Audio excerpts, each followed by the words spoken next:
Oh shit. Oh shit. I'm doing too much. Oh my gosh.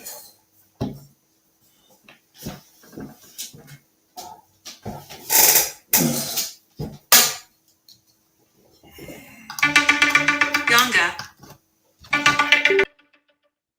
I hit the wrong button, man. I'm starting up a new show. Huh? Yeah. Let me see the invite. Damn, sorry about that. God damn. Yeah. Do you see it? Okay, people starting to show up. Okay. All right. Okay, y'all. I think I'm live. Okay, I'm live, y'all. Yeah. Sorry about that, man. I'm sitting up here rushing, hitting the wrong buttons, man. So, man, I hope. I saw MD. He said he was driving. Oh man, sound engineers are pissed. Hey, sorry about that, y'all. Oh gosh, man. Yanga just called me, so I got him. So y'all send this to Angel. I know Angel knows the routine, man. Sorry about that. Golly, man. Sorry about that. I'm hitting the wrong buttons. I'm just dark and I'm just hitting buttons. So let's get everybody back in here. So who did I lose? Let's see. Looks like I lost several people. Okay, so damn Blackson. I know, man. Hit the wrong damn button, man. Oh man, I don't know what I was thinking. I don't know what I was thinking, man. I'm sorry. Tell Angel to come back on. I just told Yanga. Let me send Yanga another invite because apparently there's a little delay. Yanga and Chroma. Boom. I need to get Angel's email. Boom.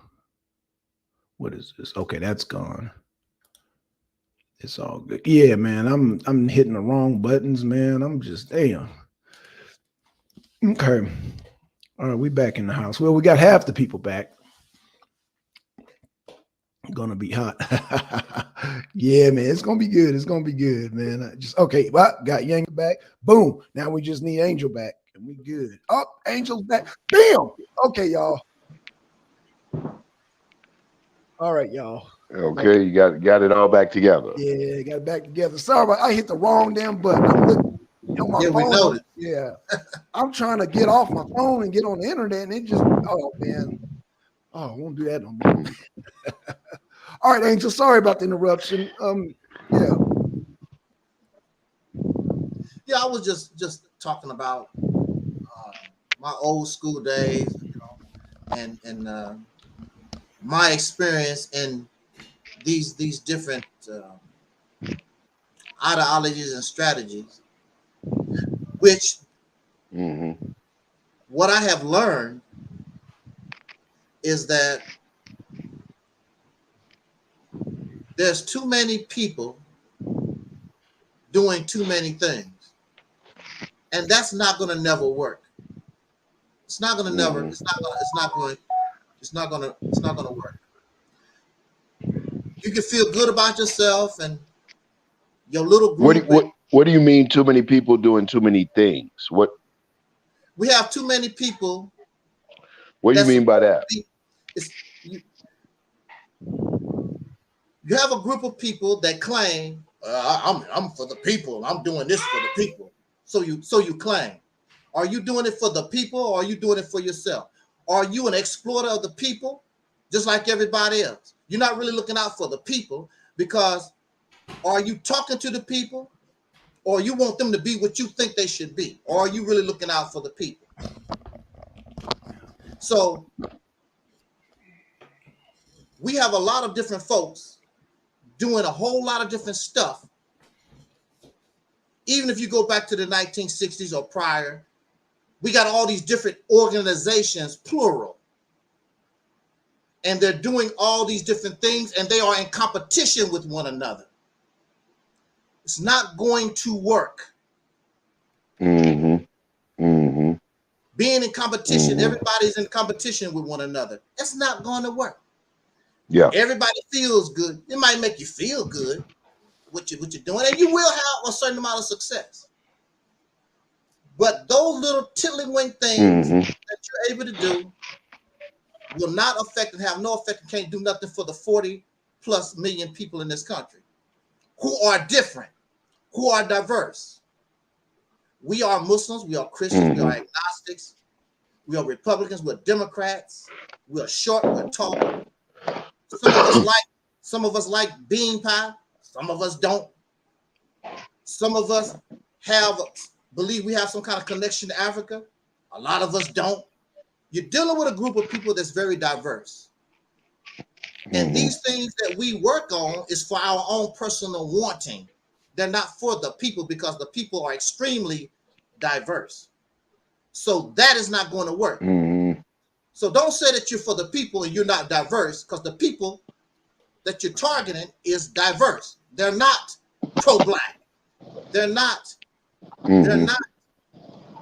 what you want them to be or what you think they are to be. They're not those things. So if you truly are interested in changing the condition and you really want to have a strategy to move the people, you have to go where they are at. You can't make them be who you want them to be. You got to go where they're at. And even if you go where they're at, it's still going to be a problem because we have diversity. We have a diversity conflict. Everybody wants something different. It's just like if you take your family out. I heard Cat Williams, was it the comedian Cat Williams? He said he has like 10 children in his family. I saw him doing a stand-up. He was like, do you know how it is to feed 10 people in a house? Because everybody is different. Yeah. Everybody's different. But Cat Williams loved his family. So he has to take consideration of all the differences in the house. And that's a hellified thing to do that. Now, you go to these dictatorship families, like my grandfather, when he put whatever out on the table, if you don't eat, he don't give a damn if you starve. That's what you're going to eat today. And you're going to eat it. They'll beat your ass and make you eat it. You know, that's how it was back when old school stuff. You didn't have no choice. Whatever you were for dinner, that's what you had. Better not catch you throwing no food away. Man, my people didn't throw nothing away. They crack open chicken bones, eat the marrow out of it, eat the core, the apples. They didn't throw nothing away. I'm like, God damn. I'm shocked the hogs had something to eat. You know, when they have nothing. But when we're looking at a solution for the people who are diverse, I mean, I agree with a lot of the different things people say, you know, what they present. I wouldn't mind being separated, but I know that the masses of the people, they're not interested in running to Africa or the separation talk or whatever. This is their life. I'm an American citizen. I just want to go to work, have my kids, and die. That's the mindset that you're dealing with right now. You only have a small minority who are on board with. They're not the mass of the people aren't advanced as we are, and they're not going to move. They're not willing to do what's necessary. This is their life. So my thing is, well, you cannot give a child, an infant, meat. They have to start off with milk. So the Mississippi campaign is about bringing the diversity under one umbrella and giving the people milk little by little. I understand that this process, which will probably take us to the places we want to go, but not in our lifetime. We'll all be gone. But the process begins, it will probably take the people where we want them to go, because it would give them that sense of freedom. They never had that before. They've never lived a life of independence where they control resources, where they make laws that people obey. To my knowledge, there's not one law on books that Black folks in this country made and people obey. We always serving. We always following under somebody else. So the Mississippi campaign gives us a chance, like training wheels, to put ourselves in the business, so to give us a taste, give the people a taste. They might like it. They might like wow, these folks obeying our laws. damn, look at our school. Look what we built. This is what we done. Instead of always follow. This gives us a chance to show ourselves, then we can actually build a nation because we run this state here. We make the laws, and we took a poverty-stricken state, and now it's wealthy, and the other states are trying to copy us. We got it going on. It gives us a taste. So now they're willing to fight for something because they built something. They built a legacy, something to fight for. How are you going to inspire, motivate somebody with just talk, and they don't have nothing of substance to fall back upon? They don't have nothing to fight. That's why George Washington and all these other people, and wherever you find revolutionary, they fight real, real hard because they know what freedom and liberation is, and they're willing to die on it. We're not, we as a people don't have the mindset we're willing to die on it because we never had that. How are you going to fight for something you never knew? It's just like when these crackers take your taxes out your check before you even see it. You know that how much you made, but when they take that money out your check and you never see it, you really don't trip off of that much because it never was in your hand. You never saw it. But you be happy as hell at tax return time. You remember, I mean, you took such and such, you be remember when, tax return time. So I'm not about trying to argue and debate nobody over anything because I understand that when you're dealing with diversity, then you have to have a diverse plan of action. And these strategies and a lot of the things that I hear is not diverse. You want the people to be what you want them to be. And if they become what you want them to be, you will be successful. Problem is the 40 million in this country, they're not going to do it. There's nothing you can do. There's nothing I can do. There's nothing nobody can do about that. They are who they are. Now, Angel, Trevor said, what's the difference between this and what Anon is proposing? Well, actually, I don't even really know what Anon is proposing. I really don't. Okay, fair enough. But I heard, the basic or the short end of it is basically, correct me, it's basically moving to Africa, trying to build some kind of reality in another foreign land or something. All right. Well, the difference is this is not religious based at all. Oh, I'm down with that. This is not religious based. This is purely political moves. Right. This has nothing to do with my personal wants, because I have certain wants, things that I would like to see, but this has nothing to do with what I personally want. This is about creating something that the whole can benefit and shouldn't have a problem with it, because I'm not trying to ask you to pray to Jesus. Well, I'm glad you said that, because when hey, MD, jump on anytime, man. I mean, I know you're working, but we definitely want to get your take before I, start. Yeah. Hey, I can't. I can barely hear y'all, man. For whatever reason, I can't get my headset to pair with the StreamYard. So, Oh, damn. just jumping in, man, saying peace. Okay. Appreciate that. Right, can you hear me pretty good? Yeah.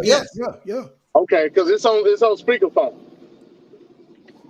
Yeah, we got you. You coming in pretty clear. Yeah, I mean, I'm gonna hang around, man. If I get an opportunity to jump in, I will. But right now, like I said, I can barely hear y'all. I want to try to get back here and try to get my wired headset, but I ain't getting no chance. But y'all keep it pushing. Okay. All right. Man, we got Trevor. Man, thank you. Hey, what's up, Trevor? Peace. Peace. Can you guys hear me? Yes, sir. Hey, what's up, Angel? Yeah, peace. I got a question for you. Let me jump in real quick. So I know you're not familiar with what Anon was proposing, but listening to your plan, it basically sounds identical, except one's in Africa and one's in America. Do you think Black people have, because when you mention this plan, I'm assuming you're talking about Black people, because you keep referencing the 40 million. Do you think there's a possibility for a better succession rate on this land or in another land? Succession, could you clarify? This Like, land, this so land, this land, this land. so yeah, so your plan. So if we separate and then we follow the plan that you're laying out, do you think it will work better if we were here or in Africa? And just by the way, I agree with what you're saying. I think we should separate, but I just don't think we're on the same mindset to make it happen, to make it a reality. Yes. Hey, I can answer that, Talik. Okay. So it's got to be this land. We have no political ties to Africa at all. If that answers your question. Do we have The political ties run here? in America. East, south, northwest. Do we have real political ties here? According to the Freedmen's Act, yeah, we do. It's up to us to disaggregate it. I think that would be my when talking about, when listening to you guys, that would be my concern. What would be the difference between Black Mississippi America and the America we live in now? I mean, neocolonialism is real. And from what I've seen, when you put Negroes, Black faces in white places and don't change the system, niggas tend to be worse than white folks. Exactly. Elaborate on that. What do you mean as far as putting Black faces in white places? Elaborate on that. Are we still using the same system? You know, like I live in Atlanta, you know, and I'm sure that you, and not being from Atlanta was my first taste of neocolonialism. It was my first taste of seeing all of these Black people, but they were emulating the same oppressive system. So skin, you know, like they say, all my skin folk ain't my kinfolk. So skin complexion, if we have the same system that's oppressing us now, what's going to be are we relying on, because they're melanated people, that the system, that this is going to be different than what we're up under now? That's what I'm saying. Is that the assumption? I mean, is it the same exact system, just Black people running it? So tell me the difference between the system and how the system is being used. Tell me the difference. Because the system could be used to in any way possible. I don't know. Limit for the system itself.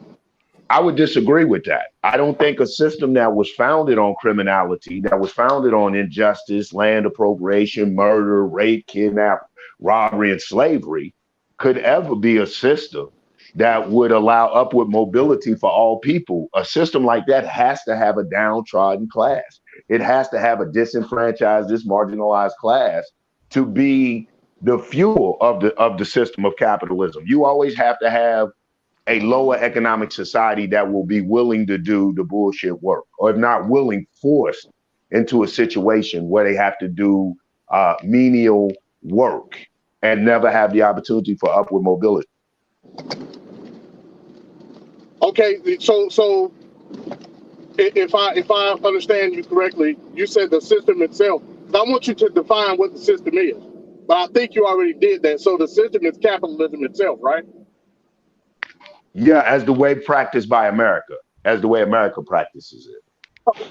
Well, then that means the system can be changed. You said as the way it's practiced by America. Yeah. So is the system capitalism, or is the system being manipulated by who's ever over here? The system is capitalism as practiced by America. I mean, so that's what I mean, that are you doing the same? You're basically answering the question. Is it the same system? Or are we tweaking the system? You know what I'm saying? Is it the same system, or are we changing the system? So the system is capitalism. Yeah, as practiced by America. Start capitalism overall. But let's say as practice, let's start with the way America practices it. But yeah, for me, capitalism overall. But I'll just start with the way America practices it, because what it does, it leads into, people like to go to the last step. Well, how do you get around capitalism? Then that goes into a whole nother struggle about socialism, capital, or any other economic thing. But let's talk about just some of the ways America oppresses and suppresses and uses capitalism, in the use of capitalism. I'm sorry, go ahead, brother.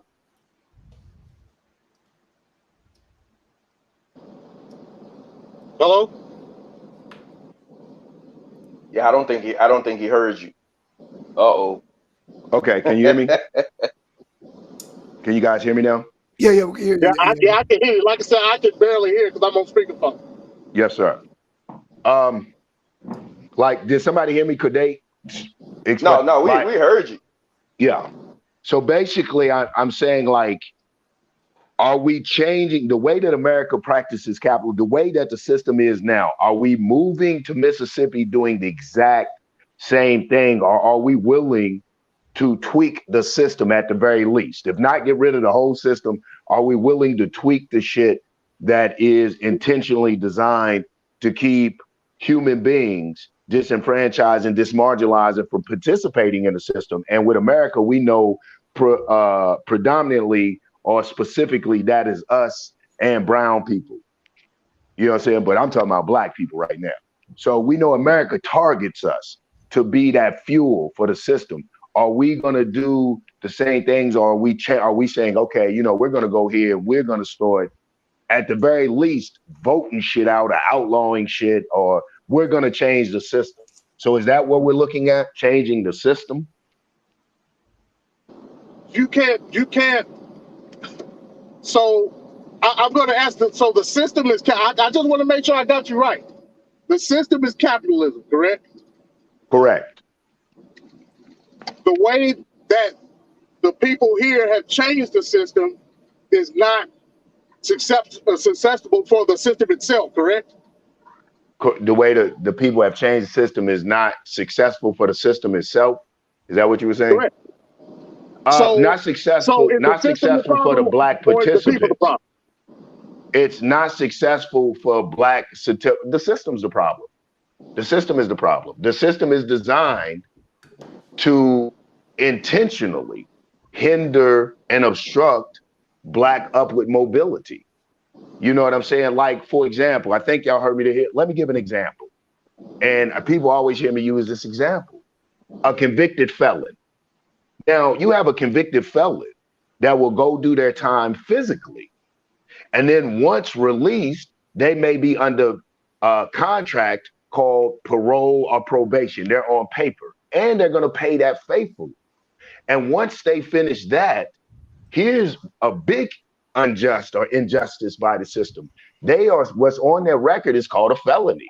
And so they are regulated to certain jobs. They can't get certain jobs because of a felony. Now, they physically paid their dues. They've been on paper and economically, financially paid their dues, but they're still regulated to certain jobs. And in Georgia, you can't even live in certain places if you have a felony. That's what I'm talking about, a system. So what is that for? That is to keep people who have fallen under, largely black people, it is to keep them regulated to McDonald's, Kroger's, to bullshit menial jobs that fuel the capitalist system, so that the people who have buck danced in some kind of way, and I'm not gonna say everybody that didn't get caught, but some kind of way still have alleged rights as so-called citizens, but we're just denizens. But so-called citizens of the system, they have rights and they have the opportunity for upward mobility. But what about those people who are disenfranchised and dismarginalized? There's no opportunity for upward mobility, nor is there an opportunity for generational wealth, therefore giving their children opportunities in colleges and other things to be competitive. And capitalism is what? Private industry or private businesses based on a competitive model. And they take the competitive edge out of the black community by bullshit like that. And that's just one type of shit that they do. So yeah, the system. That's what I'm talking about, a system that intentionally targets. Hey, let me ask you a question. Mm-hmm. Let me ask you a question. Oh, I'm sorry. I'm listening. No, I'm sorry. I broke you off. Continue. No, that was it. That was it.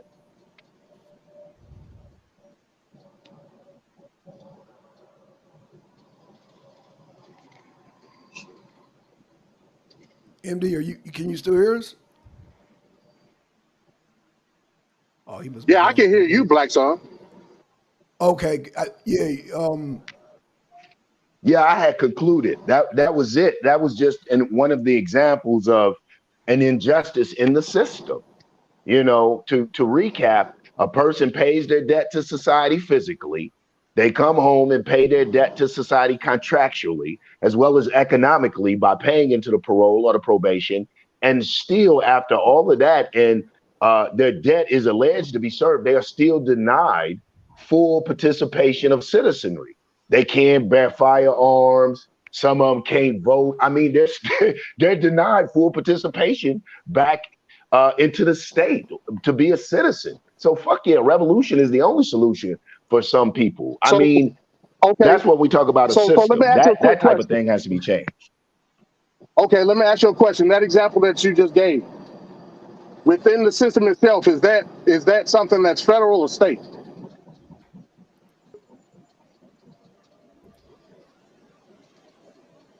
Did you hear that, Yanga? Oh, he dropped off. Damn. Okay. Yeah, I knew he was breaking up. I thought it was me. Yeah. But I was hearing him breaking up. Okay. I mean, actually, I can answer that question, but I mean, y'all want to let give Yeah. You go around the table. You can come back to me because I don't want to be holding the phone in my hand. Yeah, because I think I know where you're going, MD, but I'm not going to spoil it for you. But I already know the answer to that. But I mean, I'm going to say that for you, MD, because I already know what you're going to say. All right, yeah, just go around. Yeah. Just go around. Okay. Hey, but Blackson, real quick, I don't think because I was listening to what Yanga was saying, and I don't think that would matter in this proposed system or what Anon is proposing, because correct me if I'm wrong, but in the new system where we're in charge, everybody would basically get a clean slate, wouldn't they? Right. Yeah. So it wouldn't matter. It wouldn't matter if capitalism kept you down in this particular system, because now you're getting a chance in a new system. Are you talking about Anonymous Hebrew? Well, no, I'm talking about both of you guys playing. Well, I say to that, in our plan, we are most definitely going to be participating in the American system of life. I'm not saying that we're not, and I can go deeper into that, like after y'all chop it up, but we'll get into it. Can I say something here? Yeah, Angel. Then we'll get Inyame after. One thing and then that's important for me, I don't know about anybody else. In this country, soul brothers and sisters, black people, however you want to call us, you always have a group of people who want to tell us what we should do, how to think, how to take a dump, what you gonna call yourself. You are African, you are Hebrew. Nobody never comes to us and say and asks us, what do you want? We always are in a position where we are forced, basically, our leaders. I don't remember. I love Malcolm X. Everybody know I love Malcolm X, but I don't remember me voting for Malcolm X as my leader. I don't remember voting for Jesse Jackson as my leader. See, that's our problem. I don't remember voting for Louis Farrakhan as my leader. Somebody, because they become popular, whatever. Oh, he's a black leader. I ain't gonna lie, this is gonna get bad. This who you talking about finna beat me up tonight, right, Yanga? You're not a black leader. You're just somebody. You're just the head of the Rainbow Coalition or the Nation of Islam or whatever. You're not no black leader. Nobody comes and asks us nothing. It's just the media or whoever just pushes somebody on us. So why are we shocked that the people are not progressing forward? Because there's no leadership, because nobody asked them nothing. We should have like we should have some type of meeting where we say, look, we need a leader. No. Who's the white leader? Why we need a leader? Who's white America's leader? We need a leader. We need a leader, and we're gonna ask the people. All the organizations put Farrakhan on the ballot. Blackson, you can put yourself on the ballot. Everybody we can put on the ballot. But let me ask you this. Let me ask you this. Who is debate and we do the thing just like in the American system, who's gonna become president, and let the people decide who they want to, and then just like the American people, they don't like Biden, but this nation supports Joe Biden as president, and then you start moving forward. That's how you need to ask our people, what do you want? How do you feel? Instead of forcing something on somebody. Angel Snub Nub, let me ask you this. Let me ask you this, though. Who's the leader for white America?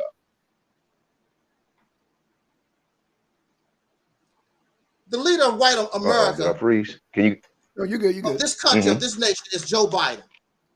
He's the president of this nation. No, not of America. Of white, because you have some Negroes. No, Joe Biden is their president. Who is the leader of? Joe Biden is the president of the United States. So let me ask you this, Angel Snub Nub. He controls the military. When he gives an order to bring the military down on you, every white person. Let me ask you this. Let me I hear what they say he can do. I hear what they say he can do. He couldn't even stop them white folks from running up in the Capitol. So ain't shit he can really do. I'm not going to even debate and argue that point because we're talking some ludicrous stuff. All white America. Let me ask you this, Angel Snub Nub. So all white America. You are an American citizen in this country. All white America agrees on Joe Biden? No, they don't. We know they don't do that. We know they don't. But if this country becomes under attack, they're gonna rally behind the president of this nation. Can you hear me though? Yeah, we hear. No, that's not true. Actually, no, it's not. That part is not true. Exactly. So let me say this. Civil war right now against white America doesn't.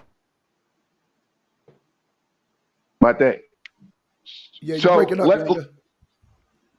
Absolutely. I don't want to argue. So let me say this real quick because my connection is terrible. What you're talking about is not even real.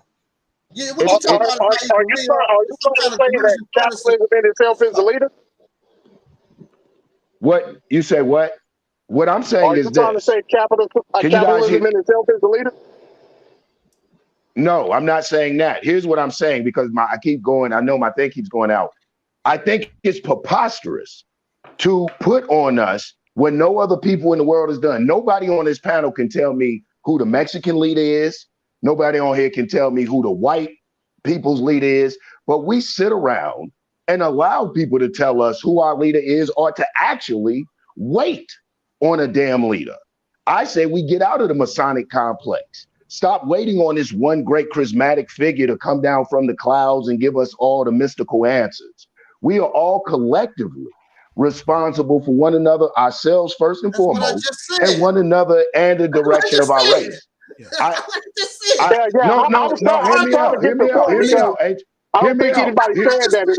Hear me out.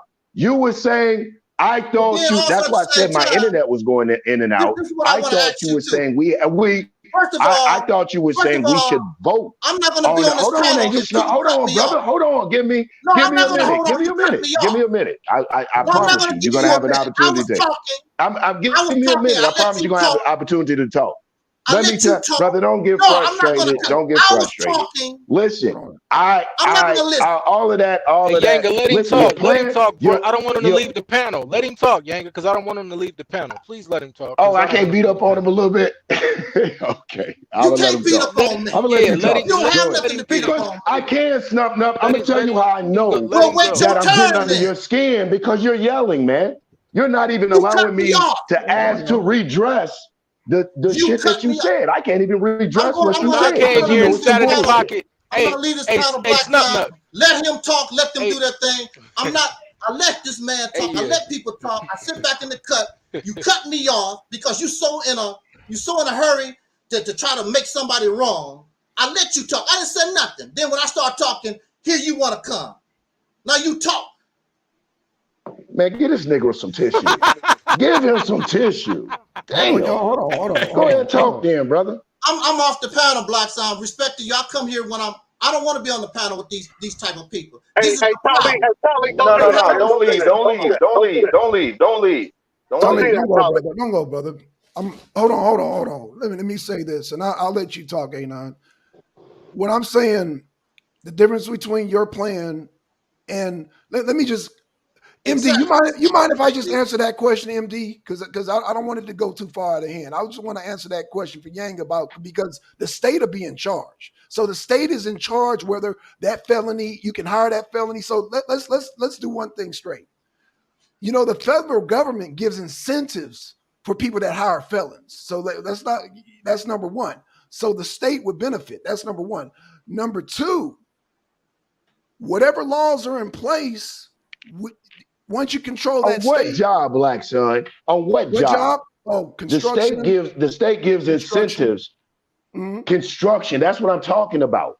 What Okay. about the blue collar jobs that advances you? What about the $80,000, $100,000, $200,000, $300,000 a year jobs, brother? I'm not talking like about truck driving? job. Or like yeah, truck white driving? collar. That's what I'm saying. White collar. Oh, white I'm not collar talking jobs. about just the blue collar job. But I'll chill. I'm gonna allow Snup Nup to talk. But what and son, I'm not gonna let you push that bullshit. You know the system is whack. You know what he was saying about us voting for a black leader. Where does that? Nobody answered my question. Who is white leader? Who is Mexican leader? But everybody looks for black people to have a leader. And I'm done. And I'm gonna be silent. I'm gonna go on mute. All right. Hey, now what's going on, man? Yo, peace. I'm pulling up to this spot. Go ahead, bye, brother.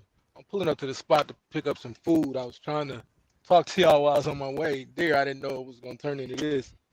To the brother, what's his name? Angels? No. I'm sorry. I'm not looking at the. I ain't looking at the joints.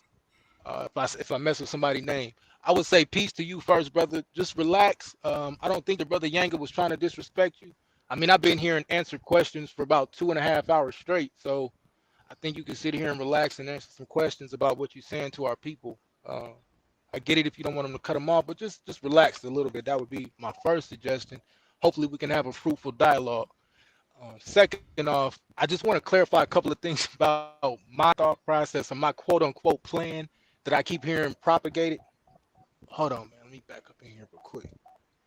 And I'm gonna ask you for this. I'm gonna ask you. Hold on, real quick, Black. So I'm gonna ask you this too. Okay. Like, bro, please stop miscategorizing me. I know, like, you got the tendency to try to be, that's just your personality. Like you said earlier, or I'm gonna say these things even though I don't really mean them. I'm trying to explain to you when it comes to dealing with me, especially when we start moving in the future, that's the quickest way to not have a dialogue with me, right? If you're going to talk about what I'm saying, then properly categorize it or don't talk about it, right? So first off, I don't just have a let's go to Africa plan. The plan that I've put together is called Project Eden. It also includes Operation Goshen, which is to create cities of refuge here in the United States as well. Okay, so it's not just, oh, let's everybody go to Africa. That's not what this is at all, all right?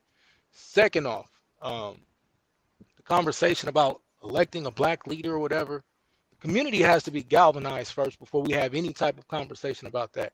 We need to be galvanized in thought. We need to be galvanized in need. And I do agree, like he's saying, okay, well, why do we just get things forced upon us, or why aren't we being asked what we want? Because if we do it that way, everybody's gonna, okay, you got to include this, you got to include that. And some of these things are not beneficial for our people, right? So this is why there's a need to have a structural, internal governmental, and I'm using the air quote situation here because I know we are in someone else's country. So to say we have our own internal government in that respect would be, pie in the sky. But we can have a leadership structure that we will work with, especially when it comes to lobbyists and things of that nature in this country. If you're talking about trying to fight politically in this country, then you got to get involved in the social, economic, and political aspect. So then that goal would be to go get you some lobbyists, right? This is why Claude Anderson talks about empowernomics. One of the biggest things that we need to do is get the bucks up so then we can, quote unquote, go buy a politician, right? So the conversation about a black leader, I think, becomes a hasty generalization, and we kind of need to stay away from that. The final thing I want to talk about is the quote unquote messianic thought. That's a European concept that's been forced on us. The Bible doesn't talk about, oh, this person cracking the sky, right? This is actually one of the things that I vehemently go against when it comes to interpretation of the Bible, right? The only reason you need a quote unquote messianic figure was to bring knowledge to the people. So if you want to talk about the Bible, I'll bring it out for you. Isaiah 53 says, by his knowledge, he will justify people. So what we're looking for is people who have taken the time to get their knowledge up that can then educate our people and get us into the right space and get us into the right situation that we need to be. I'll go ahead and land right there because I don't want to be long-winded, but I'll be here and ready to get it in. And Scheme, I'm back home now. I got that work for you. I want my $100. Shout out to Scheme. I forgot about that shit. Yeah. Y'all don't forget none of that. Stop saying my name. I'm finna embarrass old boy. Isaiah Finkelstein made it clear in his book, David and Solomon, that they would have ruled in the 10th century. Like I said, though, he disagrees with the size and scope of the kingdom. Who wants this smoke? Okay, so who wants the next up? Angel, which I believe it was on Brother Angel. I didn't want him to feel like I was disrespect. I just had some questions. I think here's the whole thing about the arena, man. You have to look up here, and it is never intentionally with me anyway. And I would dare say, generally, the attitude and energy of the arena, it's never really to disrespect anyone intentionally. It does get intense. We are passionate, and people are going to question ideologies, philosophies, theories, and that's what this shit is about. So, Angel Snupnup, it was never my intentions to disrespect you as a person, bringing what you feel is a real solution to our people. But as you feel like you're a champion of the people, I feel like that. I think everyone on this panel, to a degree, feel like that they're their brother's keeper, and they're trying to offer a solution to the problem that millions of Black people face here in America. I think that that's only right. And this is what this Arena Uncensored is for, that, we say, hey, this is what we're presenting as a solution. And it's open to the scrutinies, criticisms, questions. We hope to do it respectfully. We're not trying to step on your toes personally, but it's going to, have those questions. And that was just my question, because I actually agree with what you're saying. Maz, I believe I do too. I'm a separatist. I believe separation has to be had here in America, but however I attach to that, I'm a revolutionary, so therefore I believe that the current system we're under now was not created for equality and justice for all human beings. And I don't think that you can take a corrupt, wicked system and sprinkle sugar on. It's like sprinkling sugar on doo-doo. It's still shit. It may taste sweet the first bite out of first lick, but the core of it is doo-doo. And so until we begin, however that looks, this is the thing that as a revolutionary, I'm not a romantist. I'm not talking about, a revolution is not a 2-hour shootout in the middle of the street with Negroes with bandoliers on their chest, the shotgun shells on their chest out there like Pancho Villa. But it is a real process.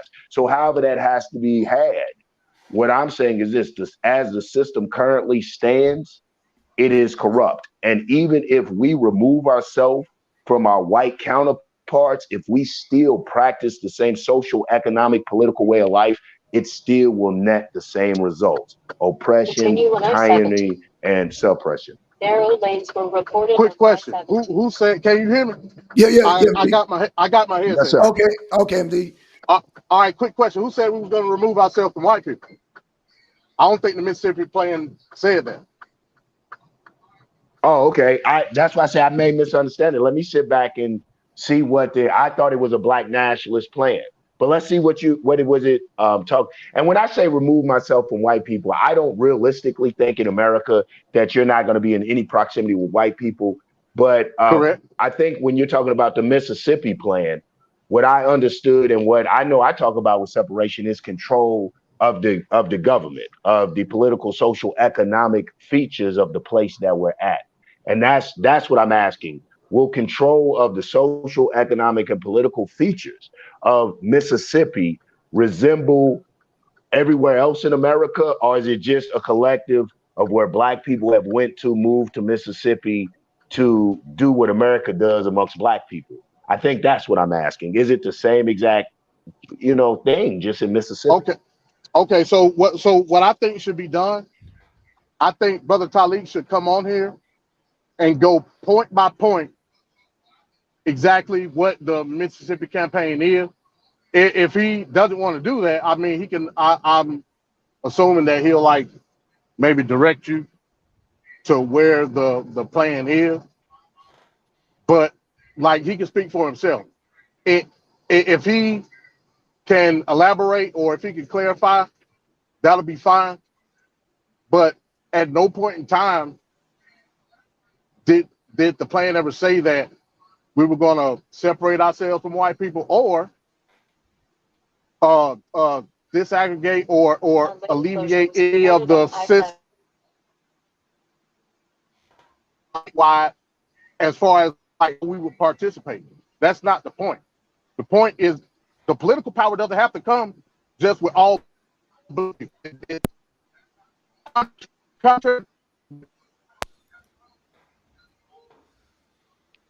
Is it me or is he coming in and out? No, Clarify what you mean by.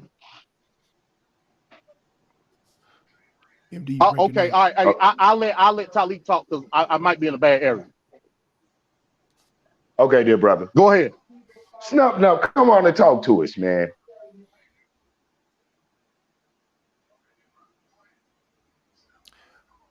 Angel, come on and because I wanna just say what I like from the Mississippi campaign, but I want you to jump in so I don't misquote anything that you're saying. When Angel was talking about Mississippi campaign, him and MD, they were talking about how, getting people in place of the local government, your local, Yanga, you and I always talk about your local politics first. You know what I'm saying?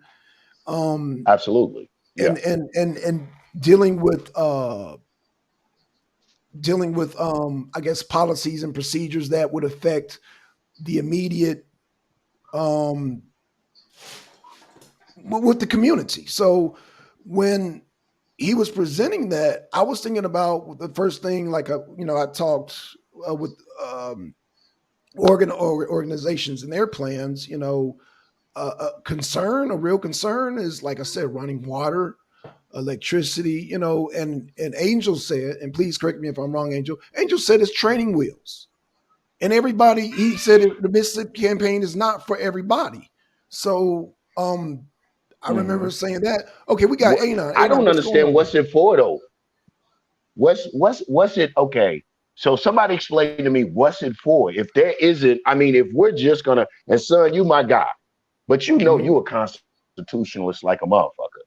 So I'm gonna keep it real. So any shit that's gonna sound good to you, However, I'm trying to figure out what's the point of it. Like, I like the idea, but if we're just going to emulate the same horrors that we live in right now, what would be the point? Why would I go somewhere just to allow black people to damn oppress me? What would be the point of going to Mississippi if I'm going to do the exact same shit I'm doing in Cleveland or I'm doing in Atlanta or anywhere else in the world? Why would I go there just to do it with a bunch of Negroes?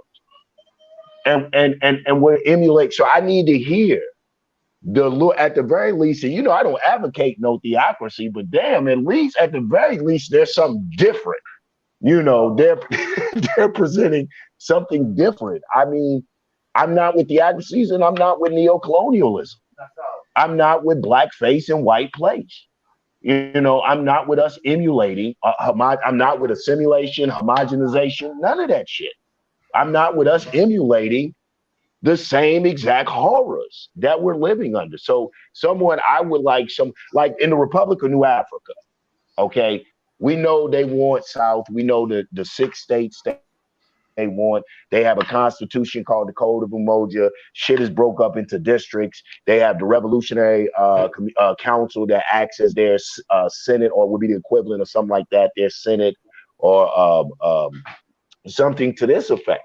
So there's real tangible things that they at the very least have in writing, that they are saying, here's the counter to the current system we live under. I would like to know the counter more than just me physically getting up to move, at the risk of sounding redundant. You guys get, you guys kind of get the question I'm trying to ask. I mean, not really, because you keep saying this term system, but yet you realize that the system is being manipulated by said group of people. So I'm trying to get clarification. Is it the system, or is it how it's played? Yes. It's the It's how system. it's played. It's the It's you the can system. put it's the system itself. You can get black people and put them in the system. If the system doesn't change, it's still the same system. It's still a system of oppression and a system of tyranny.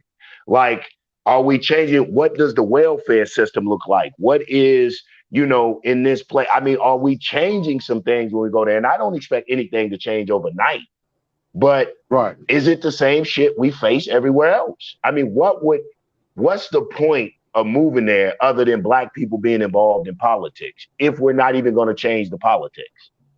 You know what I'm saying? Like we talked about.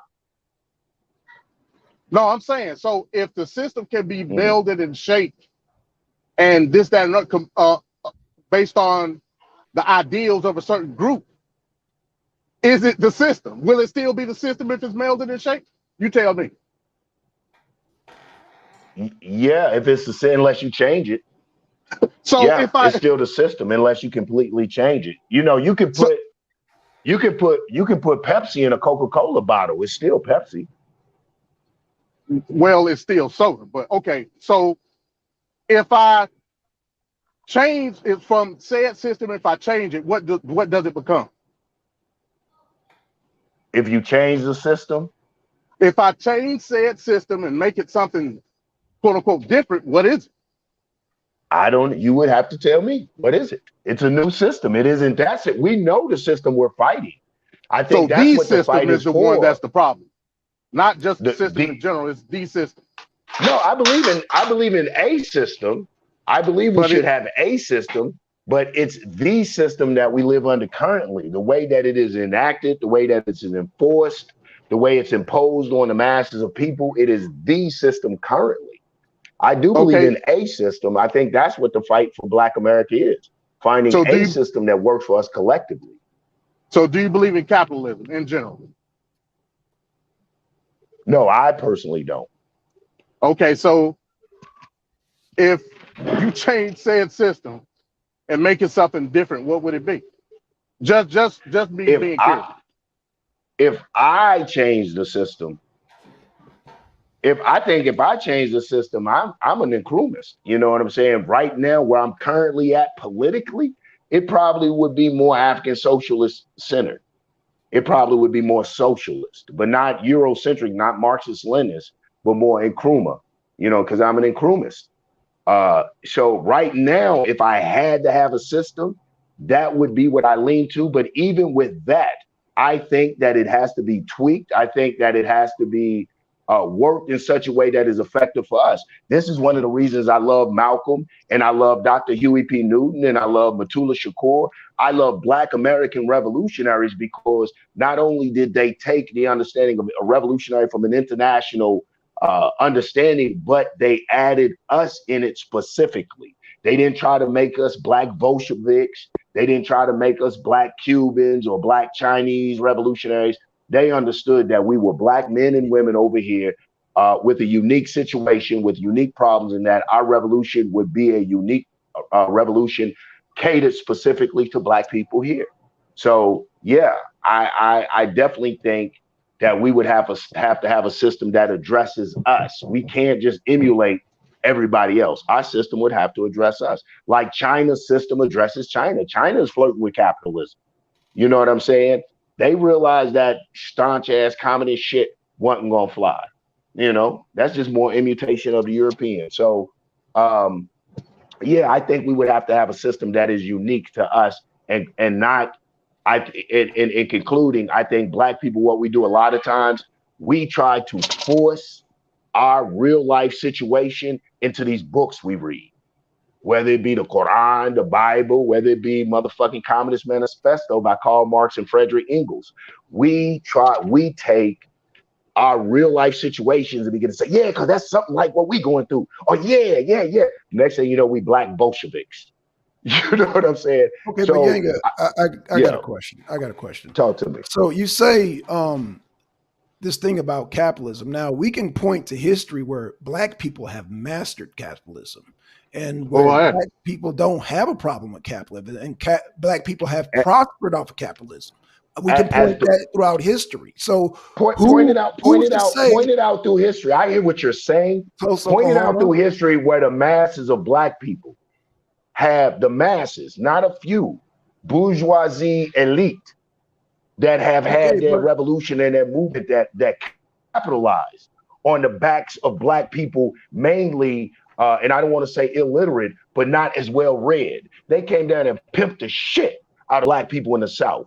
Got us voting, got us doing all that shit for upward mobility for a few bourgeoisie motherfuckers. And the masses of black people in the South did all of that and it was still damn near 10 years before they saw anything enacted. Okay, so that's what I'm talking about. So you show me. This is why my theocratic. You show me. I agree with that. Huh? Oh, let's hear Anon's.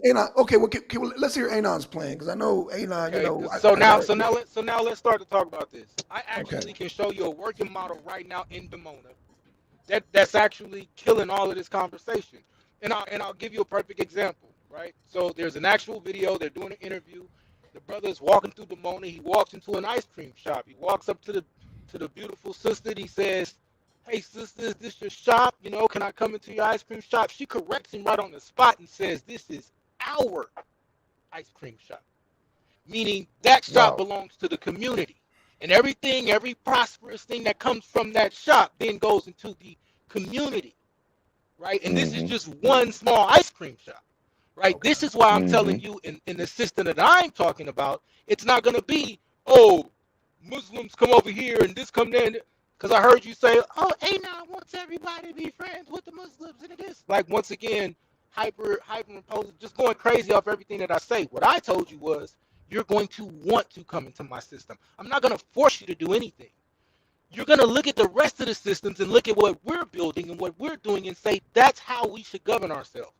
That's what I'm telling you will happen, right? Once we show you a model of how we can actually come together as groups, build businesses together, that then we take said profits and use that to reimburse, restructure, and build up the actual community. So, for instance, what we're doing right now, because I did just come back from a part of Georgia where we now have the land that has a church on it, and we have more land that we're going to now put properties on there and then use those properties as transitional housing, then use the profit from said properties to continue to do it, right? Instead of one or two people having a Mercedes and a huge house, everybody can have a certain size house with a car, and now we can start to practice upward mobility in that perspective, right? What I'm telling you is your inability to really listen to what I'm telling you, because you hate, oh, he's telling us we have to worship somebody or have to worship something, is going to cause you not to be able to see the system work, right? I'm waiting for someone to show me a system that has actually worked, right? I can actually show you these people leaving here, going over to Africa, now participating in something where they've been there for 50 years, and they have now built something up that has now allowed me to actually be able to step into it and to implement it and to follow it to the T as a blueprint, right? Show me something else like that. I don't know the Mississippi plan, and I'll be honest with you, I'm not against it.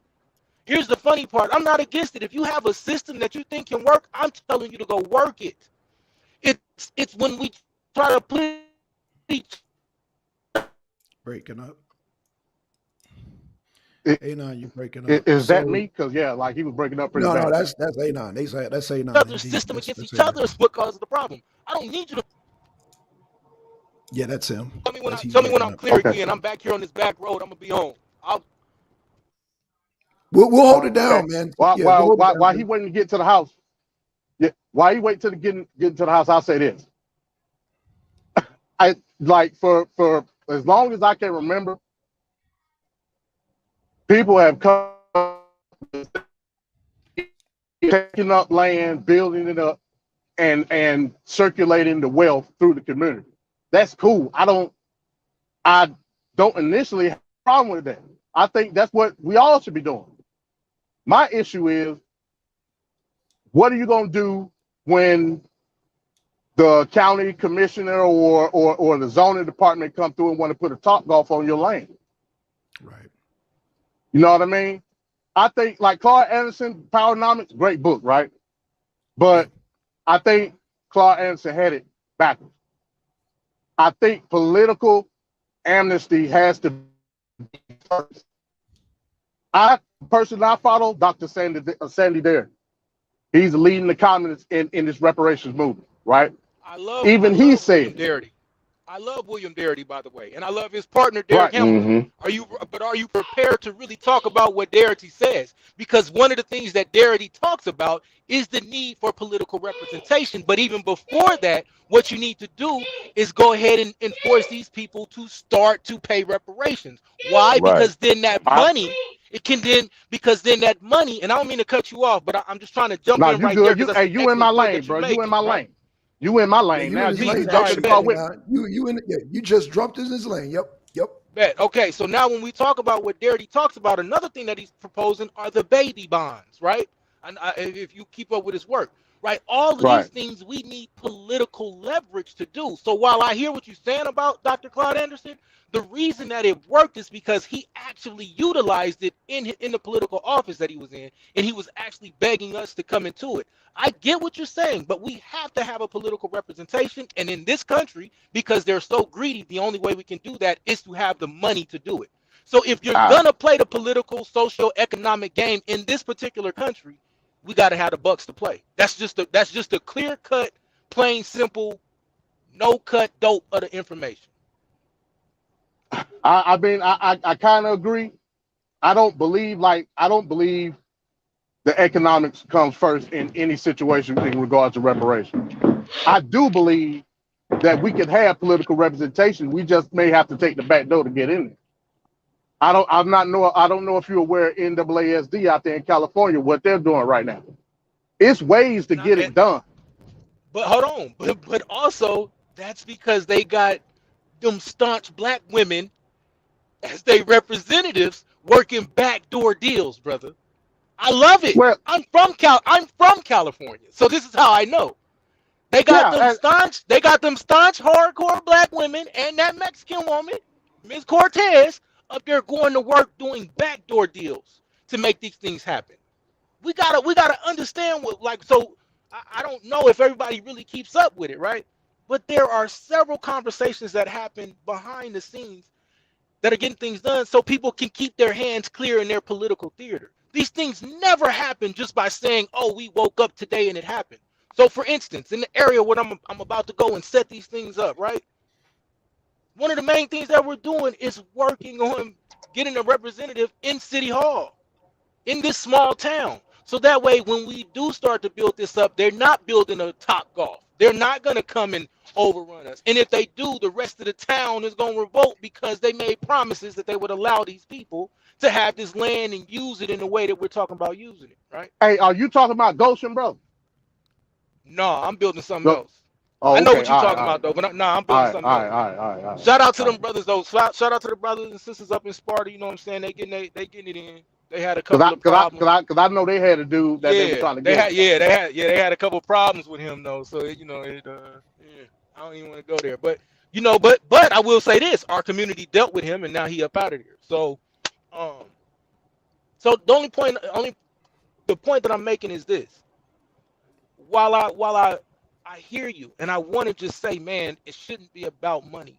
Unfortunately, in this particular system, if you're gonna fight in this system, you gotta have some type of economic base. And I wish that there was something else. I haven't seen it be able to be done. This is why Claude Anderson is talking about this quid pro quo, right?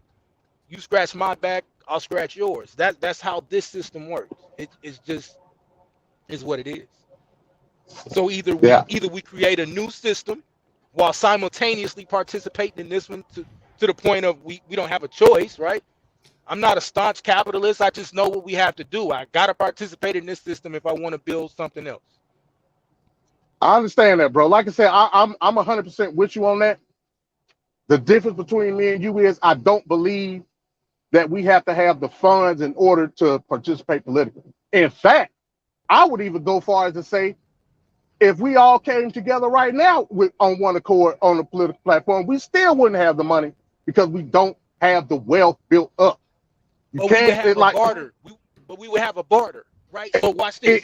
Barter, your barter is the money's same not as long economics. enough, bro. I don't care how many people you put together. It's not long enough. Now we moving beyond. Okay, so I hear you. So let's move beyond actual dollars, though, right?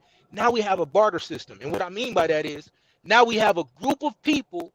Let's say, for instance, all black people then start to partner with a lot of the Mexicans, right? I'm not telling you what to do. I'm just using a hypothetical. Please don't take this and say, "Hey, nonsense. We need to work with Mexicans." Whatever y'all want to do, right? I'm throwing out a hypothetical because y'all are very hyperbolic around here when it comes to everything I say. I get it, but let's all right. Just throwing out a hypothetical, right? Now we can attach some of our wants with some of their wants. This is the ideal of a political bartering system, right? So if Mexicans have a bill on the table that Hey, now you're breaking up again, brother. Yeah, you breaking up. Hey, Yeah, I don't believe Yanga would agree with that. This is running, right? Now we can go to what's her name? Give me a second. I'll be back to the crib. Okay. All right, cool. All right. Yeah, okay, yeah. Cool. I mean, didn't Yanga just say like who was the leader of who and you know, trying to do things on our own, and like I wouldn't necessarily agree with that. Hey, look, I'll say this. We have the numbers to move politically. We have them. This at the same time with those numbers, everybody's money ain't long enough to move politically. You know what I'm saying? We have to understand political literacy and what's what on the books. Like Yanga talks about the system, bro. It's this system can be melded. It can be shaped. Trust me. Yeah. So when we talk about funds, like I said again, Anon just said you got to have the money to move politically. I don't believe that. I mean, I just don't. We don't have the money collectively to move anything. I don't care how much of I think y'all we hear do. me now? Go ahead. We spend $1 trillion a year. We have the money. We're not Let me say organized this. though. $1 trillion a year, $1 trillion a year says it. And Yama, you can jump in anytime, brother, because I know you've been quiet sitting there. And Yama, you know this is your home, brother. So yeah. All right. Hey, can y'all hear me? Yeah. Yeah, we can hear you now. I'm sorry, man. Still breaking up. I'm back. I'm back to the crib now. My fault, brothers. All right, keep going. I didn't want to cut y'all. I just wanted to make sure y'all could hear. 3 seconds. Pull up in this driveway. I should be better now. Am I clear now? No. Yeah. So. Yes, no. Yeah, you sound a little bit better now. Well, so I say this to Yanga. Yeah, like we.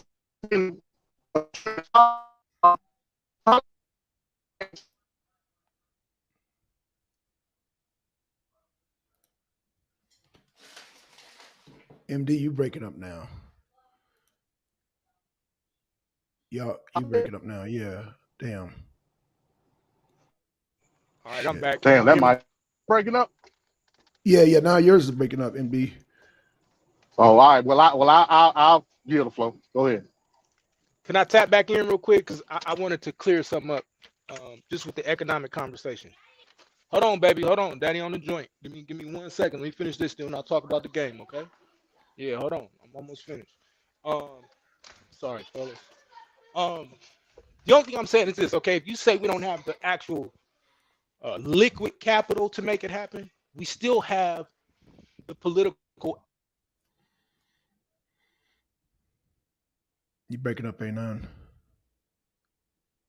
Oh, Some shit. causes that our Mexican counterparts would have, or whatever the situation may be, if you're going to play the game, right? I'm just saying, if you're trying to get involved with this system, we have to have some form of economy or economic ability to fight and get busy in this system, even if it's just being able to pay for and build up and train up lobbyists and politicians. Whatever it is, though, we have to be able to utilize it and go get it. That's what I'm saying. And you're not going to get there by just saying we're 40 million strong. Let's do it. Right? It doesn't work that way.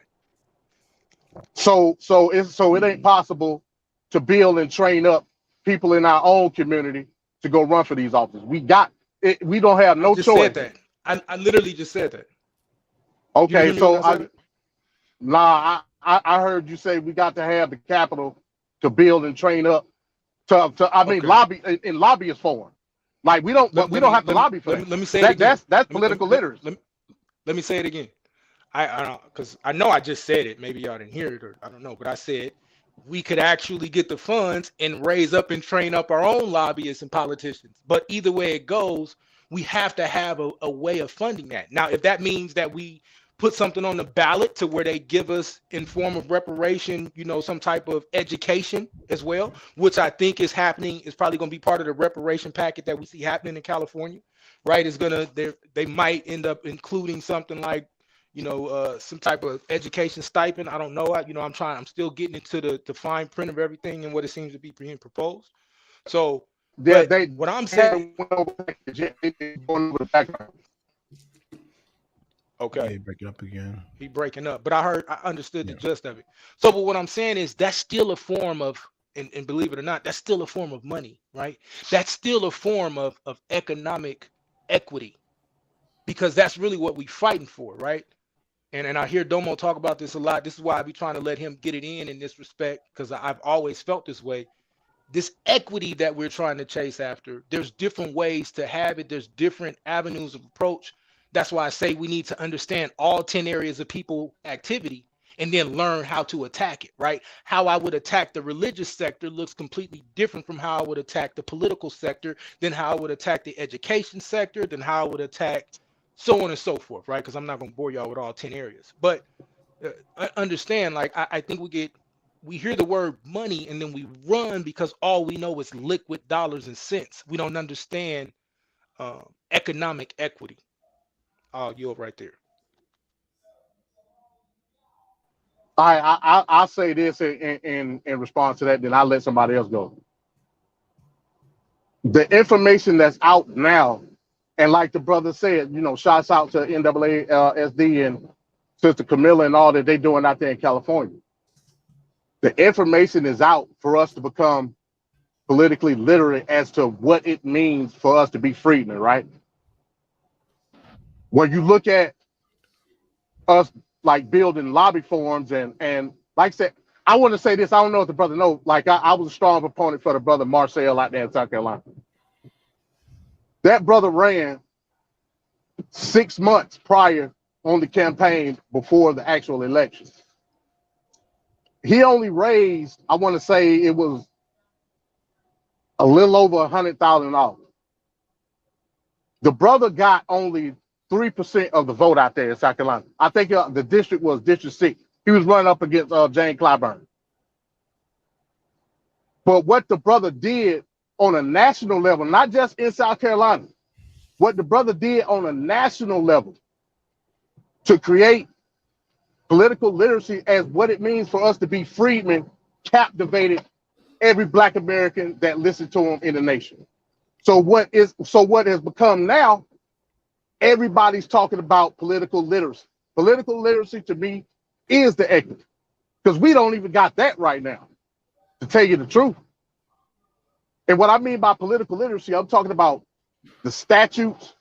I'm talking about the laws that were put in place that were mishandled, misappropriated. We have to learn to disaggregate from everything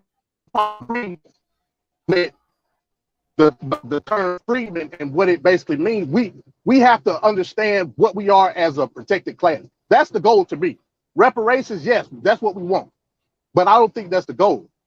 Protection in the citizenship of America is the ultimate goal to me. So I want us to understand that political literacy has to be the focal point right now. And at the end of the day, once we have that, if you want to go funds based, that's cool. I don't got no problem with that. But we have to understand what we are in this nation, and we can't shy away from the system in this nation, in my opinion, because we're a part of it. We just have to understand where our place is in it after emancipation. And that's what I say now. I listen to what y'all got to say and I respond. I want to hear what Yanga got to say though, because I believe in the system.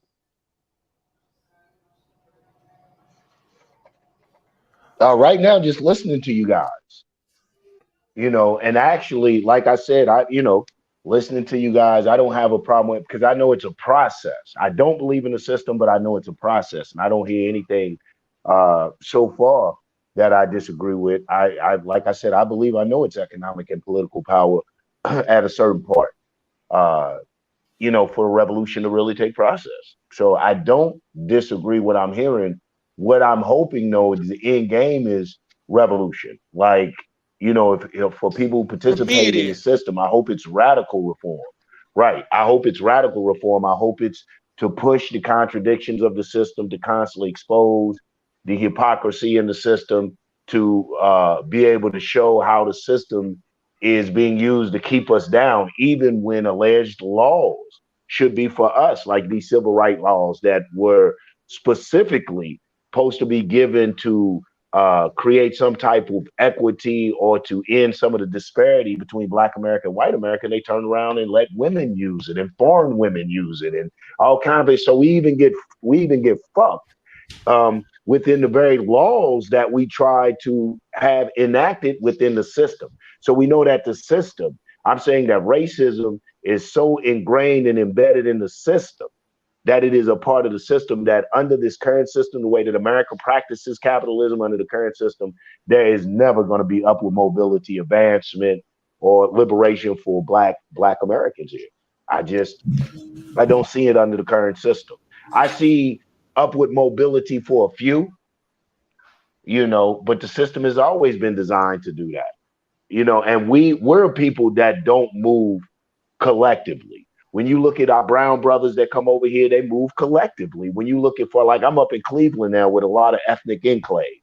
The Germans move collectively up here. The Dutch move collectively up here. So we don't move collectively. We've still bought into the American dream, and we don't believe that the American dream is divided along lines. So even when we move politically in the system, we're so divided because we don't believe in ourselves as a collective that we're Democrat, we're Republican blindly. We don't even say, okay, is my allegiance to this party even beneficial for me and my people collectively? You see what I'm saying? Until we start thinking along those levels, we have really bitten into the American dream of individualism and individual upward mobility and not collectively. And that's my whole thing as a Black nationalist. What is the best system for us all to participate in? I think that that's the challenge for me. And Yami. Peace, Paul, everybody. Peace to you, brother. Yeah, I think that it's just what is your end game? If your end game is we just should be a protected class, then I will support you if that's how you feel. But I think the ultimate goal is power. The ultimate goal is Black people controlling their own resources, controlling their own government, controlling our own economics. I think for me, that's the ultimate goal. To say that we're a protected class, and you look over the history, you don't see much protection. Our only recourse within the system is that we're part of the minority, and the minority is protected. So you got to include everybody that's under that umbrella of minority, the whites, the gays, foreign people. That's how women, women, right. So everybody is all included in that. So it becomes a competition. Okay, you have all these opportunities. Who's best suited to be a part of the upper echelons of America? And if you make it, you make it. And if you don't, then hey, that's just too bad. That's how the system goes. And so we're seeing too many Black people at the bottom of that ideology in American society, because it's only going to be a few that's going to be able to make it up that ladder.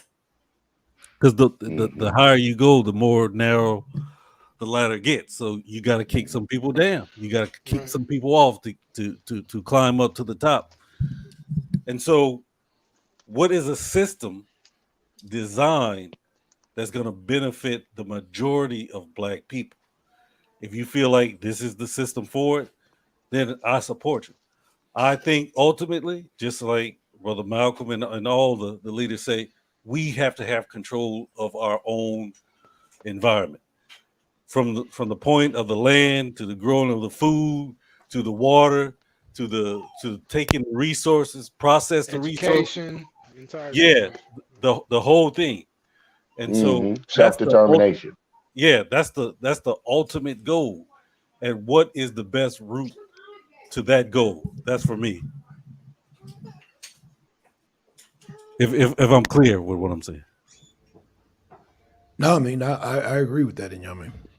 I think Yes. I would say I think the system that I'm talking about, in my personal opinion, would be, and I keep hearing a lot of people say I agree with what you're saying. Like, you know, my concern would be now, show me what else we have that's codified that we can look at and start to, emulate that. That's what I'm starting to ask people. Because all of the Bible hate and all of the Bible thumpers and the this and that, right? That falls on deaf ears once people start showing you a different system. And we have a different system on record. And then Yame knows about that. Or I'm sorry, I think Yame know about Demona, but Yanga knows about Demona as well, right? Yeah. And I'm not saying, oh, it's massive and they just creating millions of dollars. And I'm telling you, it's a blueprint, right? That's all I'm telling you. There's a blueprint there that we can take and follow and actually build and work on, right?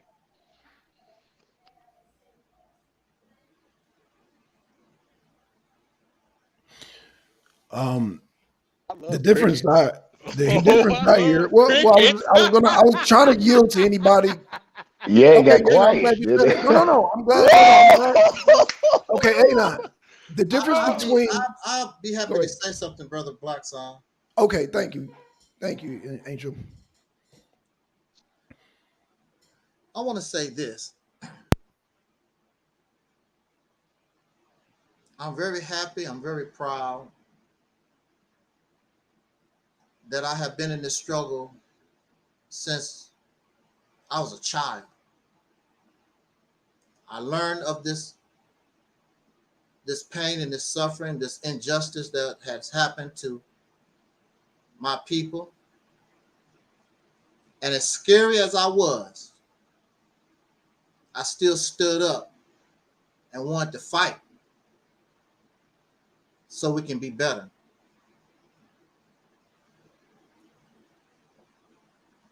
I come from the same place that many of you come from, especially when it comes to the pro-Black mindset. I come from the same place. Matter of fact, I might even be worse because I had to hold myself back a lot.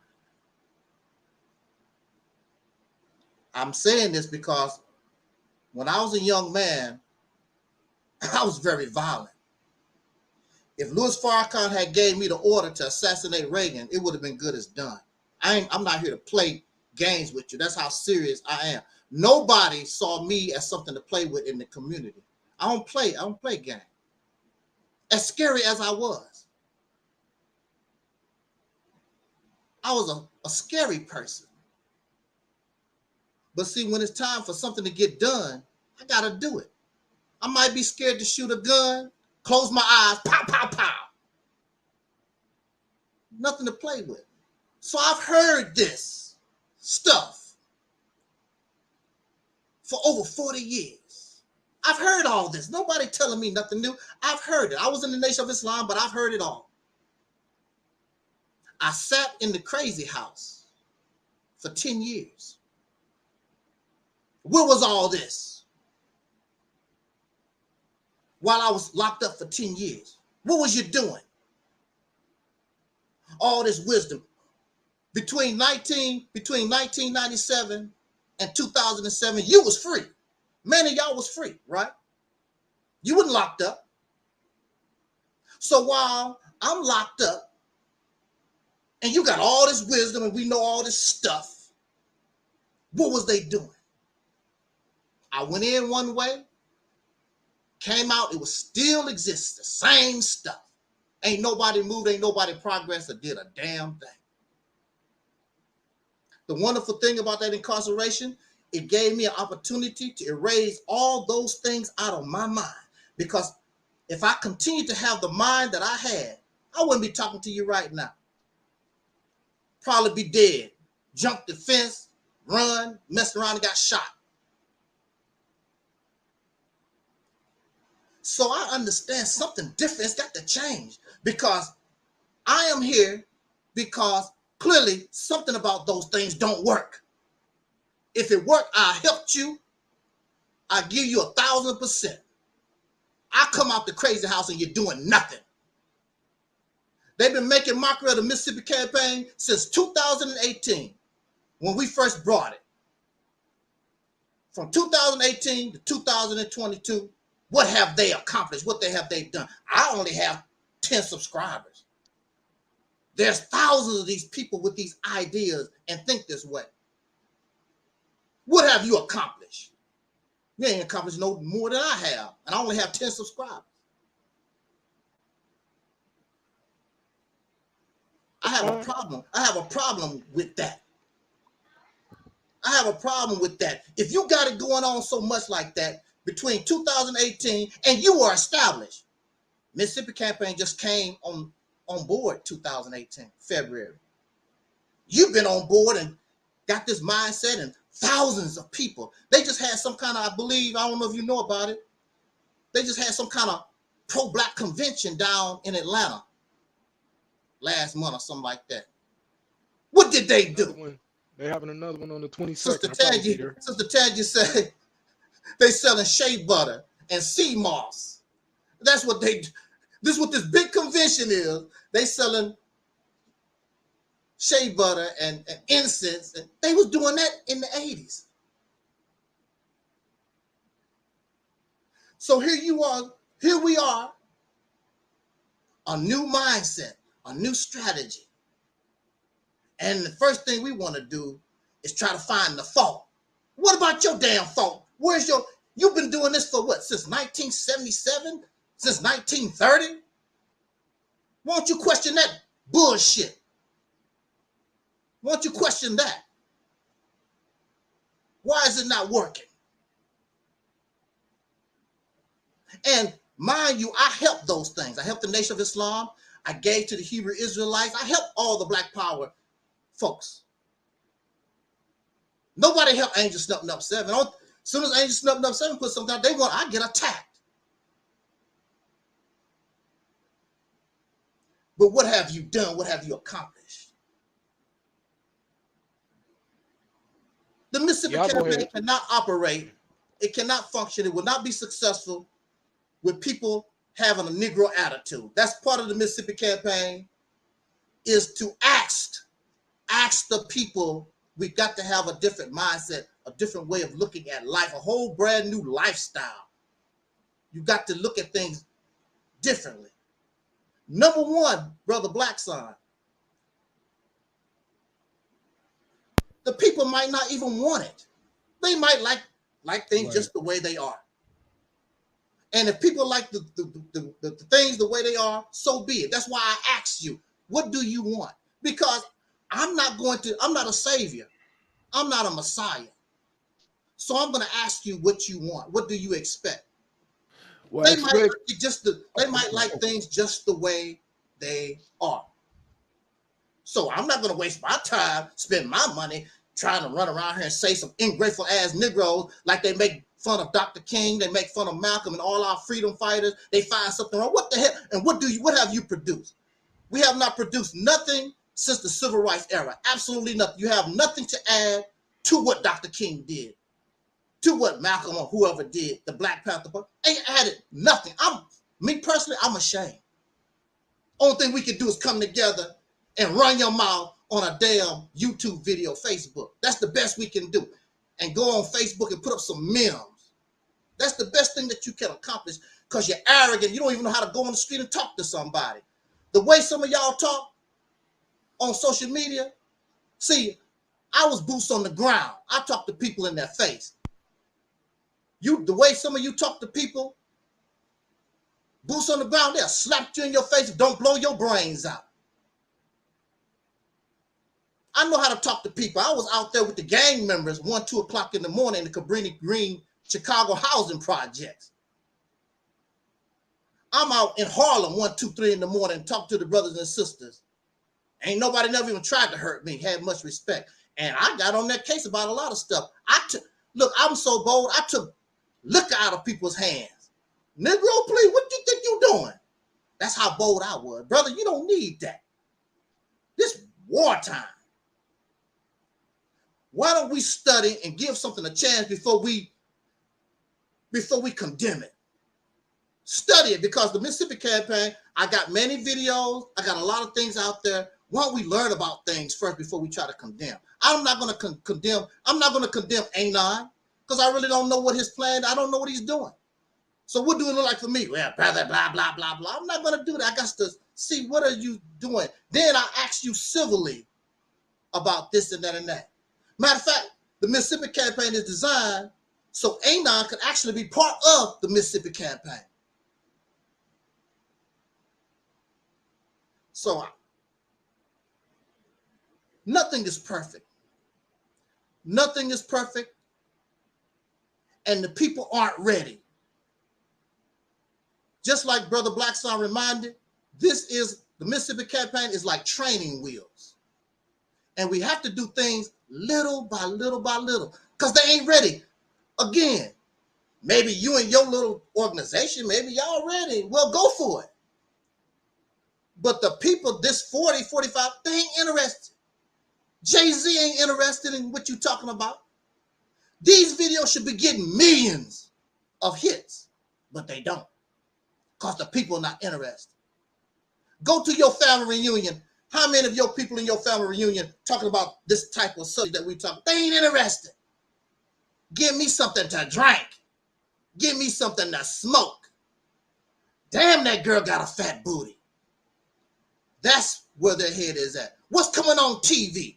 Did you miss the last episode of Raising Cain on Netflix or whatever? That's on Power, right? That's where their mind is at. Ain't nobody thinking about us like that. And we're too stupid to unite and get together. Those of us who do have some kind of awakening in the mind, we're too stupid and selfish to get together and say, okay, how can we work this out? I understand what you don't like. We already understand what you don't. But what do you like? What can we build on that all of us can agree, and we build on that and raise up? And most of all, do you have an understanding, or are you prejudiced against somebody simply because they are different than you are? I'm not talking because I hate the Nation of Islam. I'm not talking because I hate the Hebrew Israelites or dislike so-and-so. That's not where I'm coming from. I'm saying that those things, either you find something new, or you're going to have to revise how you think it, because those things aren't working like they should. They're not moving us forward. You're still stuck like you're in the 1930s. You're still stuck like this in the 1960s. This is 2022. Similar circumstances, but the people are different. So you got to work with what the people work with. If you're working with alcoholics, you have to understand they are alcoholics, bro. They got a problem. And I'm going to say this, I'm going to turn this over. I was in the crazy house for 10 years. They laughed at me because I told them I'm going to unite us and we're going to change stuff here. Oh, they laughed. Now these are crazy people, insane. Most of them out of their minds, digging in their butt and throwing feces on the wall. That's who I was living with, y'all, for 10 years. But guess what? I was kind to them, and I took my time, and I was nice to them. And a lot of them I did not like, but they're going to serve a purpose. See, that's another thing. You don't have to like people. So I talked to them and got them together, got them to understand we are all the same here. We're going to make a change. And so one day, the enemy came. Y'all ready to go back to the plantation? Y'all ready to go to these classes? They said, no, we ain't going nowhere. What you going to do to us? We already locked up. And they stood fast. And they let me be their mouthpiece. I will speak for us. We're not doing nothing. Oh, that was a messed up day. They was like, what the hell? That was a messed up day. Because they told me I couldn't get insane people together. And I did. Now, if I can get so-called insane people together so we can make a change where we was locked up, why is it so hard? Why I can't communicate with the so-called sane? Or are you really the insane? Because a lot of us are insane. We just haven't been diagnosed. You got to be insane. Real quick.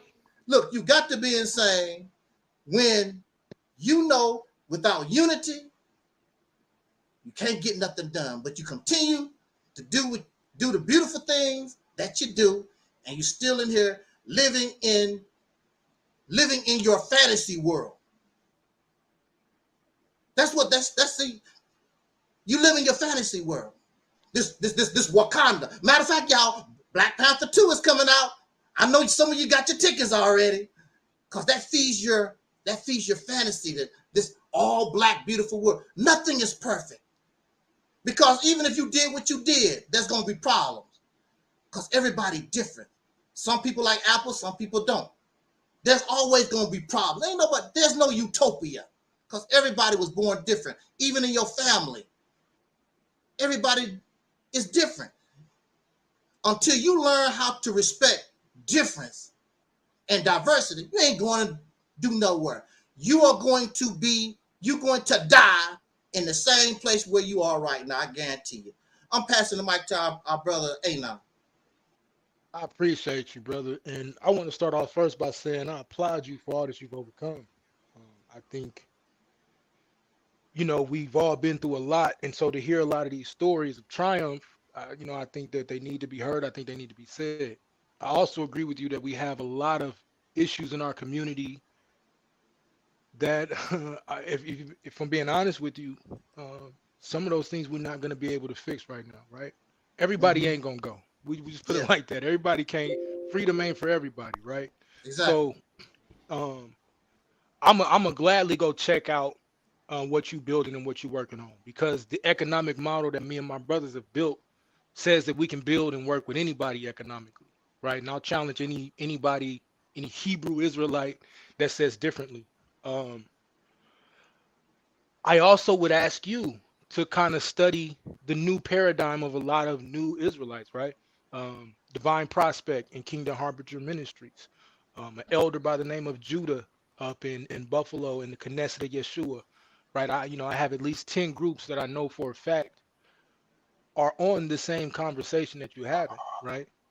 So, I'll volunteer and say I'll work with you if it's a sustainable plan that we can put together and work with. I'm all for coming together and unifying our people, right? The only thing that I want to make clear is anything that me and my group does, we gonna worship our God, right? That don't mean I'm coming to every meeting saying, "Oh, you gotta praise Yahweh," right? Ain't none of that, right? But when we go home in our everyday walk and our everyday lifestyle, we're going to worship our deity. We're going to praise our deity in everything that we do. And in doing so, the goal is to show you that we can believe in our God and not go out here and attack and cause riots and destroy the world. We rather want to be the healing that the world needs. So you can say, oh, you trying to sing Kumbaya. I would tell you to be careful, because I'm also one of those people that believe in walking quietly and carrying a big ass stick. So just understand, like, this is not kumbaya. This is, we got to build an actual sustainable community. So sometimes, yeah, we got to chill out. But that also means that we have a protective force. It also means that we do everything to look after our brothers and sisters to make sure we don't have to raise our hand and ask to be a protected class. We just protect our class. And so so immediately, right, when this sounds powerful, but then there's the actual work of doing that, right? There's the actual work of what does that look like, right? Are you ready to go to the communities and talk to your brothers and sisters, which is what me and my brothers be doing in September, going to San Bernardino, where a little girl got shot, right? Out at a wake for somebody else that got shot, right? This is outrageous. And so Yes. we'll be boots on the ground in that community. Not to say do what we say, but because I do talk to former gang leaders, former gang bangers, we can walk right to them and say, look, brother, I get it. Y'all got to go move your dope. You got to do the things you got to do. Can you help us carve out a space of safety? Can we make an agreement that we have a space of safety that gives our people a chance to grow? Since they can't leave this community, help us at least give them a dome of safety. And then all those that want to participate in that, they can. All those that still want to continue the things you're doing, go out there, right? And that's a fair request. And we've done it before. We've done it different times before I was even any type of black nationalistic ideology, right? This was something we was able to do at different parts and different cities and things that I grew up in. So I hear you and I agree. And what I'm saying is now it's to the point where the leaders got to lead. That don't mean lord over you, but that means I got to lead an example. I got to lead in my walk, my talk, my speech. And I'll say this before I get done. I heard what y'all was saying about you feel like sometimes I come across arrogant. So I'm going to do my best to not come across like that. But I will say this. Y'all got to be careful when you just sit back ridiculing a person all day long for months on end. Now I'm going to give you this work, right? That's what happens. It's just if you a man, especially when I start giving out this work and then there's no rebuttal, there's no fight back. It's, oh, that's a good idea, but hold on, right? See, now we got an issue. You see what I'm saying? Not me. So, not me. Who's that? Black Son? Yeah, it's Black Son. Yeah. The thing, see, I hear everybody what they said. Yanga, get back on the panel because I've kicked back and heard everybody.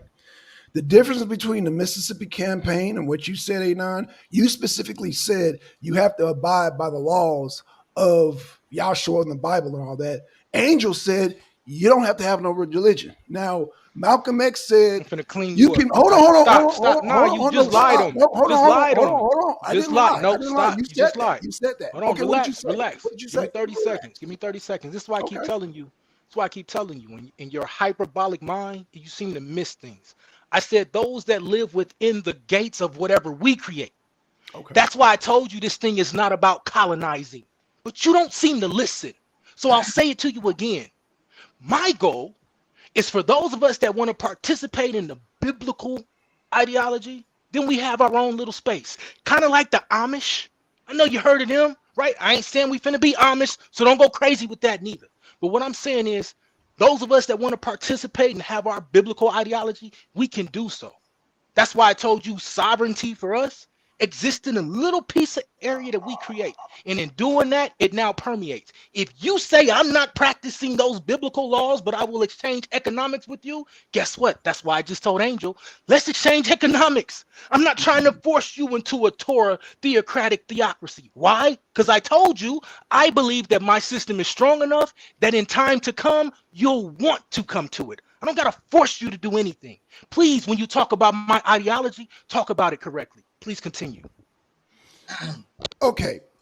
And your ideology in Revelations, does it not say that Yahshua will come and all knees will bow? Does it not say that? Yes, and it also says in Isaiah 60 that they will come to the light of our rising. You cannot take the Bible and proof text. I am an actual biblical scholar. This is called biblical hermeneutics. So this is why you can't take Revelation and just use that at the end of the book, which is what the Euro-Gentile has done to you. This is Eurocentric Christianity that has been placed upon you. This is not Eastern biblical thought. So the problem with what you're saying is you're still attacking the white man when I'm telling you that we have thrown off all semblance of Hellenization. We have no more desire to participate in a Eurocentric Jesus Christ. We don't worship him. We don't bow down to him. We say that he is a man sent from God. And when I say sent from God, I ain't talking about no virgin birth. I mean, he had his mind right from the beginning, and he knew how to go through and work with the people and free them from the oppression of the Roman system, which is the same thing many of us now understand as an ideology. Okay, so No smoke. Watch. what I was saying is I heard these from Hebrew Israelites, not the white man. I've heard this from Hebrews. Okay, you're the only Hebrew talking this kumbaya peace stuff, where the rest of the Hebrews are talking about world domination. That's a fact. That's a fact. Thus saith the Lord. You hear from every faction that I've heard from. Now, you talking on your own little island, that's you, Anon, but the rest of the majority of Hebrews are talking about taking over world domination, enslaving people. Man, hell no. Fuck that.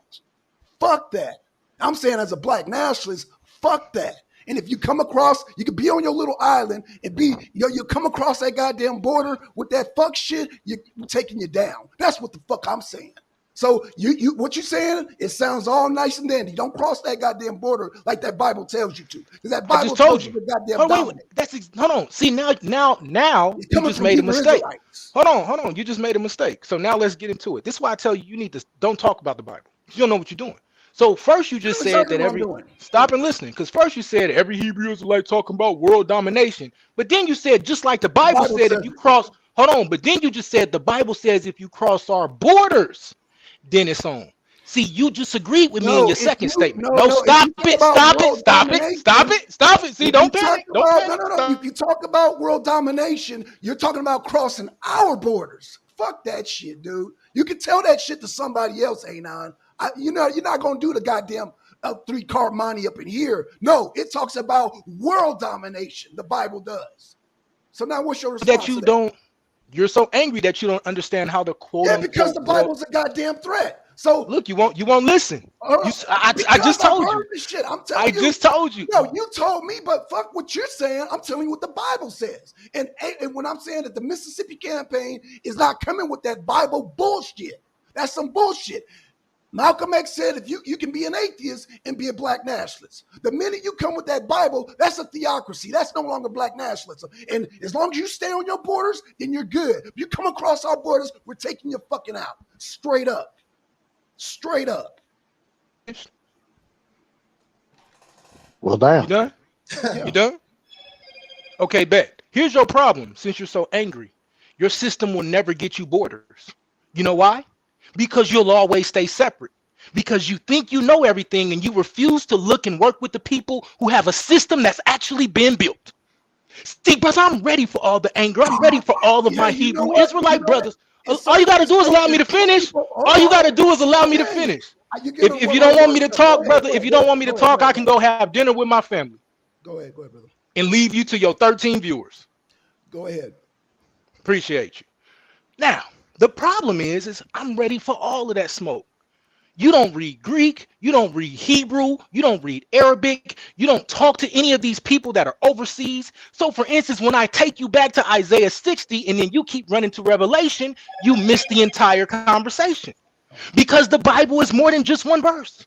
So when you want to talk about global or world domination, it's because we actually put things in place to work and save the people.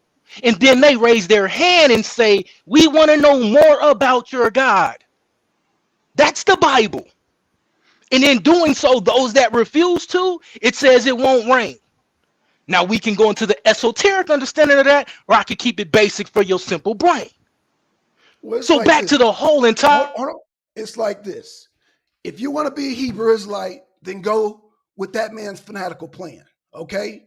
Because he talks about my feeble brain. My feeble brain can comprehend that biblical theocracy is not good for black people, just like it ain't good for Arab people. It's not good for any human being to live by. That shit that he's talking is some fanatical, goddamn, they're utopic shit. There is no fucking utopia. At least Angel had and MD had the decency to say, no, it's not a perfect environment, but you're going to work this and that. But Anon gets up here and switches up. I tell you what, Gideon, go have dinner with your family, because I'm about to goddamn run the goddamn camp here now, because we ain't doing that fucking word salad bullshit. Hey, hold up. Theocracy. Hold up, Black son. I wanted to get some clarity from the brother, though, man. Okay, go ahead. Yo, he big mad. He big mad. He big mad because he ain't. Go ahead. Okay, watch this. So answer me then, and I'll answer everybody else's question. Because notice, I'm the only person that's volunteering to stand here and be grilled about my plan over and over and over again. It's theocratic. Whatever, brother. Call it what you want to call it. So now back to the point, though, right? Because we're not. Go ahead. Oh man. Go ahead, bud. Hey, it's good, bro. You upset? Go ahead, get it out. And I'm calling out the goddamn con game. I'm calling out the goddamn con game. You try to agree with Angel and this and that. No, it's not the same planes as Angel as Mississippi. Because he said I never said. I never said it's the same. I never said it was the same. But you try to mislead. No. See, now can I finish? Can I speak uninterrupted real quick? All right, appreciate you. So now you see how whenever he says something and then I press what he says, that statement is retracted or is backtracked. That's because he's speaking from emotion and not from actually being boots on the ground involved in what's going on. And unfortunately, that's what many of our brothers and sisters do. You're trying to hold me accountable to something that internet Hebrews are saying. You're not gonna paint a narrative because you don't know what the fuck I do. I've talked to many. Bro, what's the problem, bro? What's the problem, bro? Your theocracy. Why can't I talk, bro? Why can't I get my point across? Because you're attacking. Okay. Go have dinner with your family, brother. Go. Thank you for showing up. Thank you. Because so you want me to leave your panel? No, don't you gotta go have dinner? So now you asked me to leave, right? No, I'm saying, dude. Hey, look. So this is what we'll do. Hey, no, this what I tell you. Hey, this is what I tell you. This is the last time I come over. You talk about emotion, if y'all, you be yelling too. I'm just matching your energy, sir. I'm just I got you. No, okay, but even with my energy, I'm never belligerent. I'm always making sense. You're not belligerent, really? I'm always making sense. Okay, well that's your interpretation. I'm always making sense. I'm making sense too. Y'all want to dominate the world. Hey, watch this. I'm gonna tell you how I know I'm making sense. I'm gonna tell you how I know I'm making sense. You're talking that Greek and Hebrew shit. What do? They conquer. Okay, what do the Greeks and Hebrews believe in? Conquering at the end of the day, just like every other fucking nation at the end of the day. All right. So all that shit that you're saying about the shit that you want to do is fucking colonize. That's what the fuck you want to do, because there's no place on earth left, especially in Africa, that you can say, oh, this is my land. No, it's controlled by somebody's capitalism at the end of the day. And I'm going to say, at least the Mississippi campaign has room for people. Okay, you know what? We have room. You don't have to bring that religious bull. You don't have to be religious. And that's what I liked about the Mississippi campaign. You ain't got to be religious. Okay, that sparked my eye. You said you have to abide by the laws, abide by this and that, and Yahweh and this and that, all that bullshit. Okay, just keep that in your sector. But your Bible says to conquer the whole fucking world. And y'all will self-prophetize that shit and force that shit like every fucking religious fanatic. Every fucking religious fanatic. And you talk that calm shit, but you're a fanatic your goddamn self. That's why you say, oh, I'm emotional and get upset. Yeah, because I know what the fucking plan is with the fucking Hebrews. I've heard it from many camps, man. Mm-hmm. Y'all talk that crazy shit. Mm-hmm. Y'all talk that crazy shit. You're not gonna goddamn pull a con game on my show and think that I'm everybody that I'm agreeing with it and don't check you on that shit. I'm just here to check that fuck shit that you're talking. That Bible shit is some fuck shit for black people and every other goddamn people, because it has a fucking elite system. It has a monarch system. And you talked about goddamn people gleaming, coming over here, eating off the goddamn floor and shit. What the fuck? Are you serious? Are you fucking serious? That's a fucking. Can I respond now? System.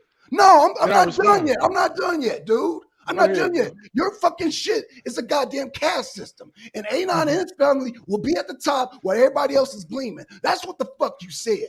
That's what the fuck you said. I didn't say any of that. I didn't say any of that.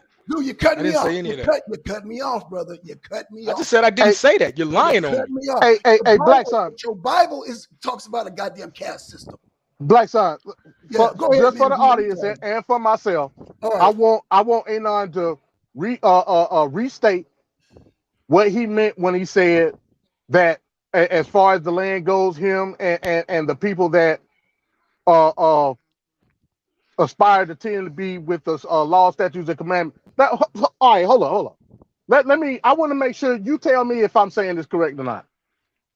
So it'll be a separate part of the land that's getting built with infrastructure that's specifically for Israelites.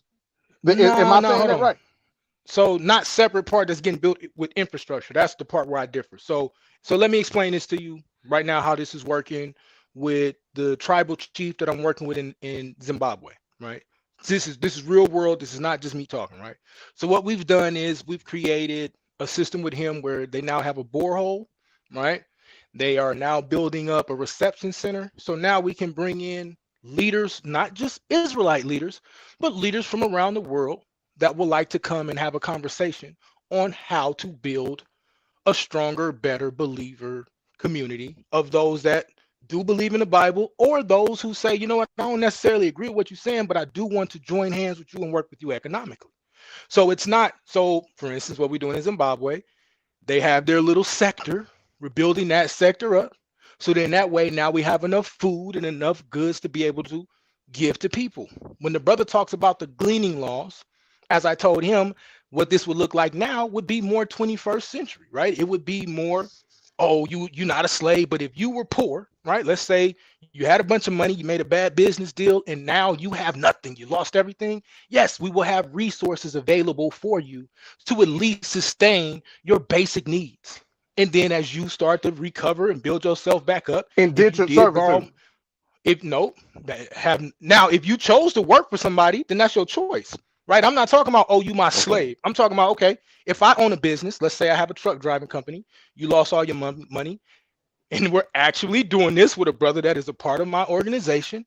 Now we're creating a situation where you can come in, you can drive one of his trucks, build your money up, and within 2 years, you will now be able to get your own truck and be your own independent operator, right? That's one of the plans that we're working on, right? We have a 2-year, I think he said a 2-year, 5-year, and a 10-year plan. I'm waiting for him to bring it all to me so I can okay it, and then I can bring it to the public.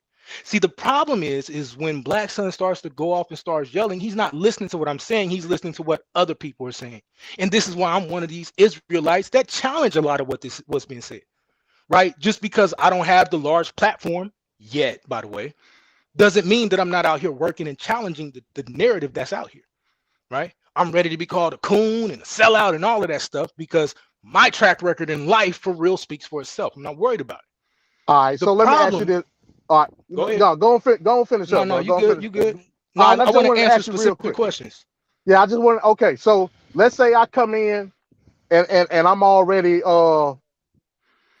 I'm already garnered with infrastructure and I'm ready to build, like hand in hand with y'all. How does that process work? Like, am I able to stay on the same land in which I'm help building the infrastructure? Yes, if you have a piece of land, yes, you can build that land. Now, so let's talk about once again how this works. And I'm just gonna give you all the full goods. We're working on a thing called Yah City, right? This is something that I'm personally working on. And so the way Yah City would work is, of course, we would go and build what you would call a theocratic city, right? Where we live in this city, right?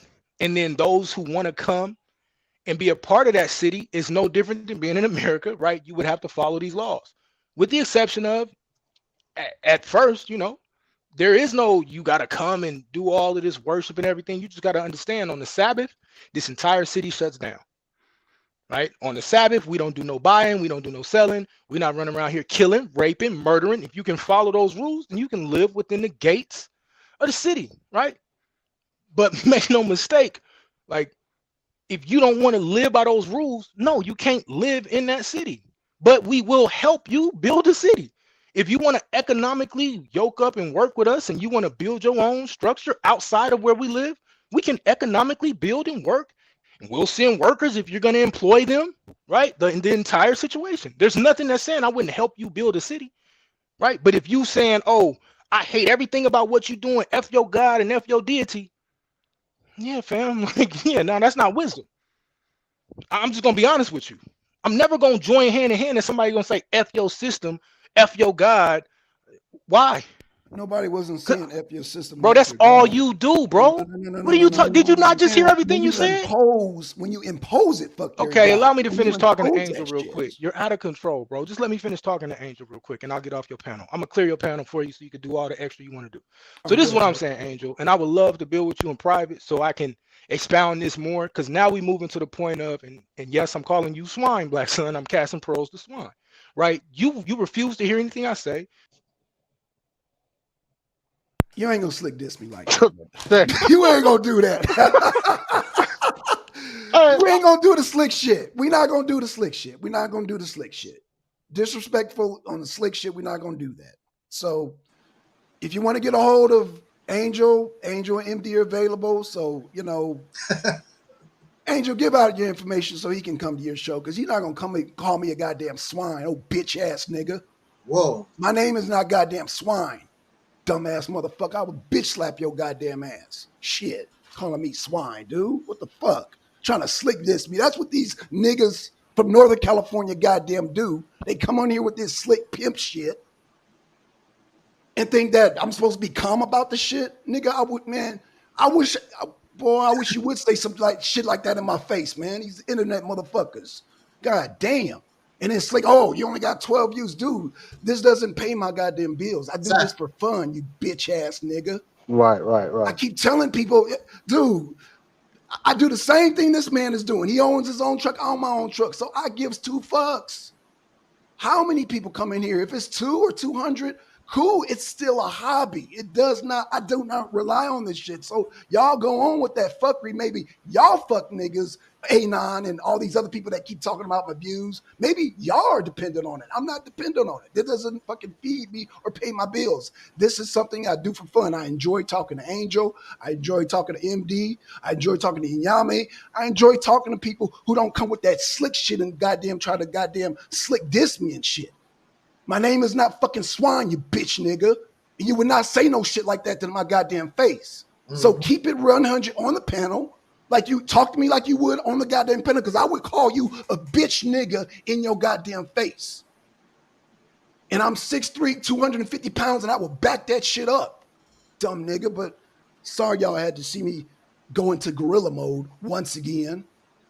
But you're not going to come on the goddamn arena and goddamn diss me. You are a goddamn fanatic. That Bible, you got one goddamn nigga shucking and jiving, and you got the rest of these motherfucking camps talking about they're going to take over the world. They're going to enslave people. They're going to goddamn do all kind of fucking, they're going to be worse than the white man. That's what the fuck they said. Majority of the camps. And Anon and MD ain't never said no crazy shit like that. That's why I said, okay, I like the Mississippi campaign, because nobody ain't talking crazy about slavery and all this bullshit. Enslaving people, and and the Lord shall come out, and man, bullshit. Your Bible says, goddamn, Yahweh, whatever the fuck his name is, will come and every knee shall bow. Now, when I hear every knee shall bow, that's a fucking threat. Yeah, I get emotional because you fucking threaten me. Fucking, I will take your ass down. It's just that simple. Right. It's just and that simple. And also, I really didn't hear anything. I was trying to get him to go into the political footprint on how everything's gonna work. Right. Like I didn't hear that. You know what I mean? No. And that's what I was trying to get to. And that goes back to my point. Like, if we're not moving on a political footprint, like, I don't see, like everything is economics, and for somebody to say like the system needs to be brought down, and yet you want to build off the system to create something else. Like, that's the part that I don't understand. You know what I mean? Right. And it ain't to bash what he was trying to create. Is that I'm trying to understand what the political footprint is. And I didn't hear that at all. You know what I'm saying? That's my whole thing. Right. I didn't hear it either. I've heard you guys plan, and I've heard it, you know what I'm saying, when we talked, and shout out, I'm giving a shameless plug to the other show that me, and not only did we, me and MD and Angel did, but also go to Angel's channel where we build, you know what I'm saying? Yeah. No, this nigga, Anon, is doing a bunch of word salad, which he puts a bunch of long-windedness. No, we didn't do that. We got straight to the point. Nobody want to hear all that grandstanding and long-windedness, nigga. They will fucking cut your head off, nigga. If goddamn you talk about motherfuckers gleaming, niggas get their damn fruit. This nigga told us this. Y'all can go back on the show. He told me and Yanga, oh, well, some of the people, they can just get fruit off the ground. Now, I'm a vegan. And I'm like, that sounds like some crazy ass shit. I don't even eat meat. Man. I don't even eat meat, and that sounds crazy to me. They will separate your head from your body, you dumb nigga. talking that crazy shit. These are niggas we talking about. I can't even convince people to go vegan. And you talking about picking up fruit off the ground? And if ain't no talking about doing this in like stateside or somewhere else.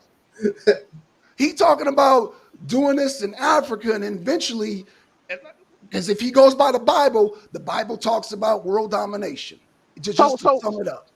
So what do you think the tribal people over there that's all over there, what do you think they're gonna do? Well, like Nup said, and you can correct me, Nup, they have a different interpretation. So Anon, with his fucking arrogant ass, is gonna say, "Oh no, we know the scriptures." They will take your head clean off your goddamn shoulder. Clean off. Off. Your head will be off, and your body you just be twitching head with blood spilling everywhere, dumb nigga. And you're gonna get some people fucked up over there. I've been to fucking Africa. I've been to fucking Iran. I've been to Saudi Arabia. I've been to Bahrain. And I've been to fucking Qatar. Talk that dumb shit to somebody else. Go ahead. Yeah. And that's what I mean by putting the cart before the horse. Like you not even stateside, you want to go to a different country and try to build on an economic footprint. Them people over there ain't having that. Hell no, they not having that, MD. Like you'll have a better chance building on let's say just to give an example, let's say you want to go to another country and you want to build like, whatever you want to do over there. Your best bet, if it was me, my best bet would be, okay, let me see what moves I can make politically to make sure don't nobody fuck with me. You know what I'm saying? Like I'm worried about myself at that point. Like as far as, am I gonna be okay before we start? You know what I'm saying? Like so, it's the same for the U.S. Like when you talk about a protected class, we're not looking at me saying that Black Americans should be a protected class based off of what somebody else said.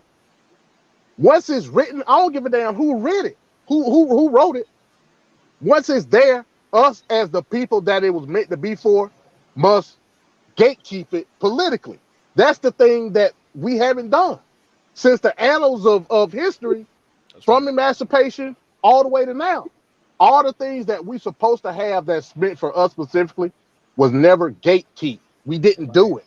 Thank you. You know what I'm saying? To your Civil Rights Act, to your Equal Opportunity Act, to your Immigration Act. We never gatekeep. We didn't do anything. That's the issue. So when you talk about these things not helping us specifically, it's because we didn't gatekeep it. We didn't make sure that it was supposed to help us specifically because we didn't have the political power in place to do it. Right. So if you have the political power in place, that's when you start to gatekeep it. That's what we're trying to do right now with the Mississippi campaign. If it would have been done after emancipation, we wouldn't even be talking right now. Exactly. It's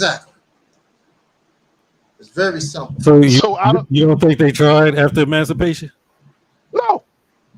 Tell me who did. Didn't we have people in Senate? We had dozens of people in Senate. Right. Yes, we did. Right. So just because there's a law that says we're protected, those people don't go by the law. Did those state senators and congressmen go by that law? The black ones that we had, did they? Yeah. I could give me some proof. Because I can give you a couple of proof that they didn't. How they didn't go by the law? What do you mean? So what you're trying to imply is that the black state senators and that were in the state houses tried to enforce the laws that were meant for us after emancipation. Am I correct? Correct. I'm telling you to give me specific names. I can give you specific names that not only didn't do it, but they didn't give a damn if it was there or not. Wait, what? They didn't give a damn. So you saying they had the power? I'm telling you, it was coons in the state house, is what I'm telling you. Oh no, I agree. I agree with that. But just because there was coons doesn't mean that the system is set up for the people who are in power now, for them to maintain power, and trying to use that system to get them out of power, I think is a contradiction. So again, the people that we had after emancipation that were in these state seats, if they were not even trying to attempt to establish the precedents in the laws that were meant to help us, what do you expect? Okay, how would they enforce it? Even, okay, let's say they wasn't coons and they tried to enforce it. What recourse would they have had if nobody followed those laws that they gave? I Because can't answer the that law question on the because book, it didn't happen. I can't right, answer that. right. I agree. It didn't happen because the way that the laws are written, the people that have power will always maintain power under the current laws. All right, give me an example of that then. Example is white wealth in America it continues to grow. No. What I'm asking you is like, give me an example of a bill or a precedent that was written to be in protection of us, but how it was written actually did what you say is doing. A bill that was written for us. Yeah, so you just said that the white wealth in the country is part of the reason that. So all right, I'll give an example.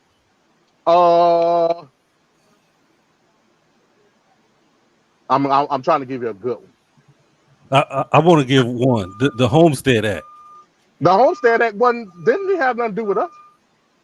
No, I know it didn't have nothing to do, but I'm saying no. Some of it was promised to the soldiers of the Civil War. Okay. And they didn't get it, nor did their descendants. But it benefited those European families. You see what I'm saying? And that wealth from that Homestead Act, that wealth has a great deal to do with why Europeans, just the average European, have so much wealth.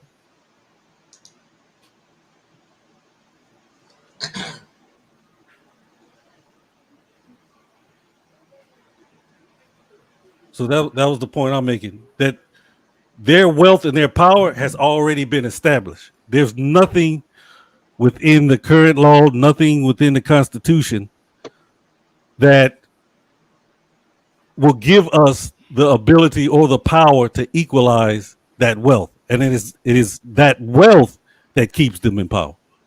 Okay. All right, gotcha. So my bad. I was on mute. It was a truck backing up right here. Oh, okay. All right. So you mentioned the Homestead Act. Yes, there was an amendment in the Homestead Act which granted black soldiers after the Civil War land. No part in that amendment did it say that was their land. No part of it.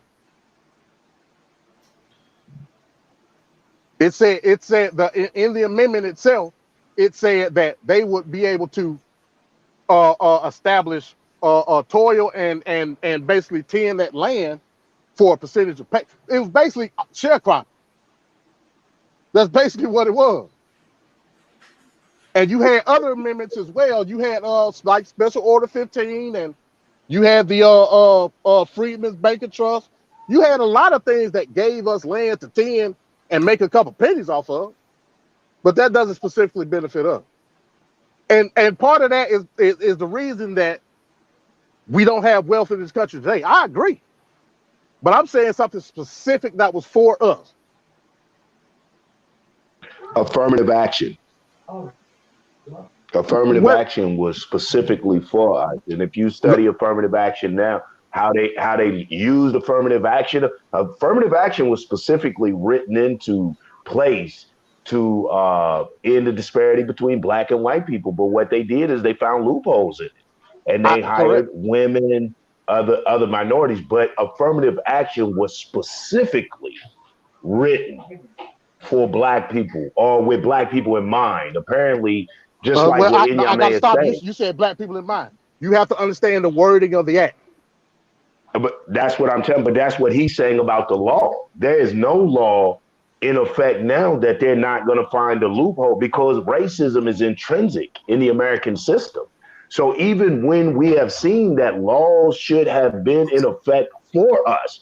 They were put in effect for us. A lot of the civil rights laws were directly put in effect for us. Not only did it take damn near 10 years for them to implement those laws put in effect for us, like Inyame was saying, who's going to enforce the law? But secondly, once the laws were put in effect and enforced, you know, which got Kennedy's ass head knocked off for even thinking about signing the laws in there. But once they were enforced, the white America found a way to still make sure black people were the last to receive the benefits of these so-called laws. That's why I say I don't believe you can replace the system within the system. You know, like Inyame was saying, they have, if we don't accept the fact that racism is an intrinsic part, it is interwoven in the fabric of America, then I think we're just fooling ourselves. Yeah, well, nobody disagree with that. Nobody disagree with so that. This is what I want to know about, and I will, you know, Brother Snupnup, accept that debate, because here's what I'm not hearing about Operation Exodus, Mississippi campaign. I don't hear anything different. I hear us moving to one spot, but maybe I'm gonna go back and watch the old video. I don't hear where there's any difference than what we're living under now. Why should I leave Cleveland to go to Mississippi? Why to have the same treatment, but just have black people treat me like that? I mean, that's the only thing I hear guys keep saying that?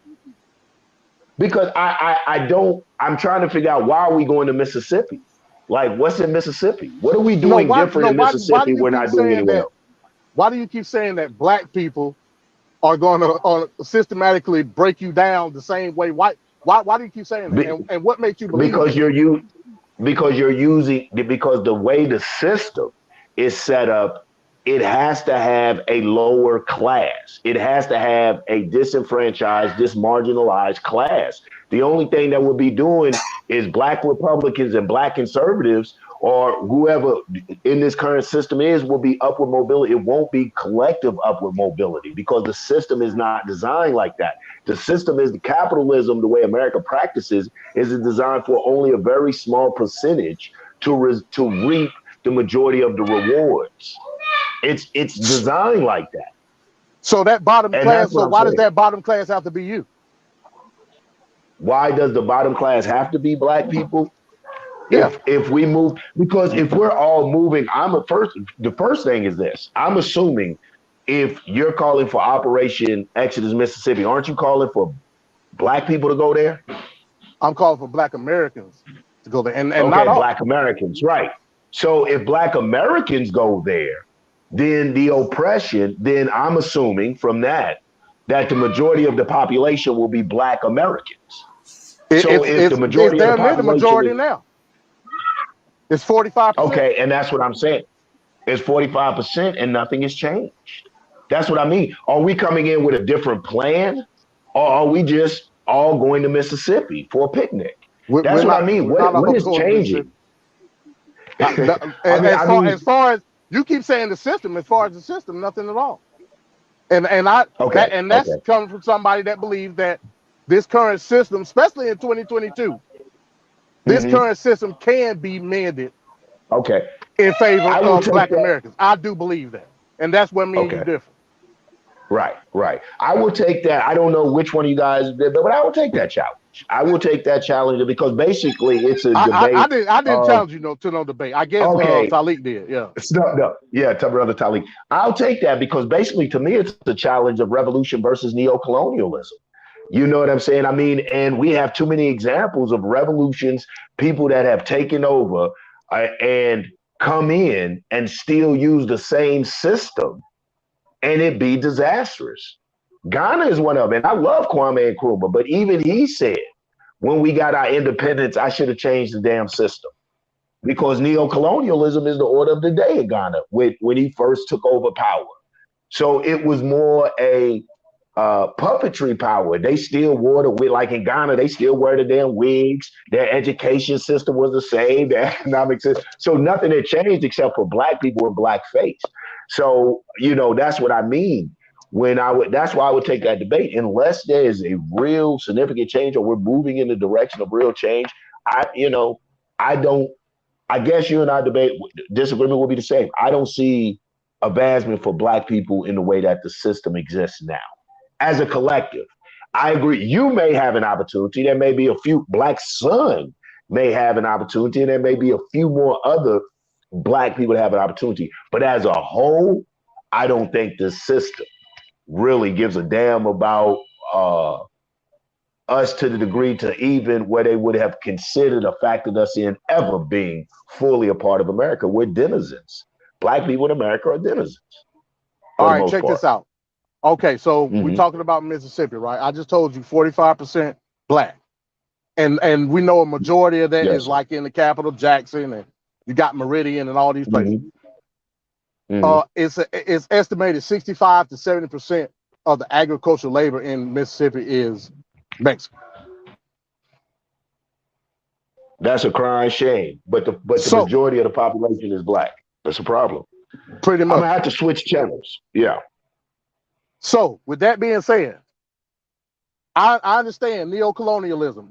You're setting up a government that's basically mimicking what you already have. Before I he out of here. Damn. So anyway, what I'm saying is this. He's coming back. He's coming back, MD. He's coming back. Okay. Yeah, he coming so back. Us as Black Americans, when you talking about changing the system, you really gonna have to give me like a bullet point explanation of what you mean by changing the system.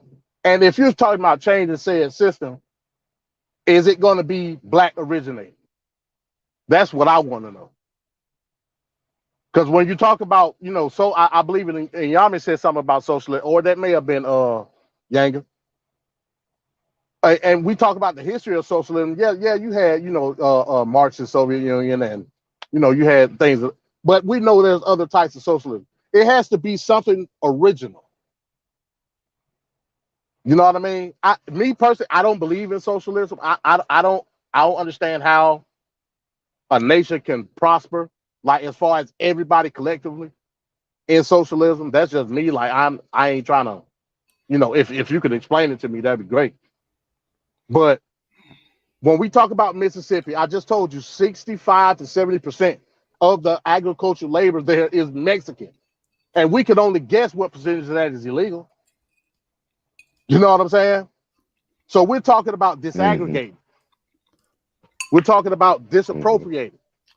We're talking about delineating and bringing like I said, I'm a reparationist, so none of this matter if we can't get a foothold economically in that aspect. But in terms of disappropriating and where the funds are going, we can all succeed if we get an economic and a political footprint. The footprint is the key, and I want people to understand that. Like, I don't care what system you want to use. Like, if you don't have a footprint in that system, meaning how it's going to work for you and your people, none of it matters. You know what I mean? Right. But go ahead. Oh, I know what I wanted to ask you. So, what's your lineage? If you don't mind me asking, what's your lineage, Yame? Not Yame, but Yanga.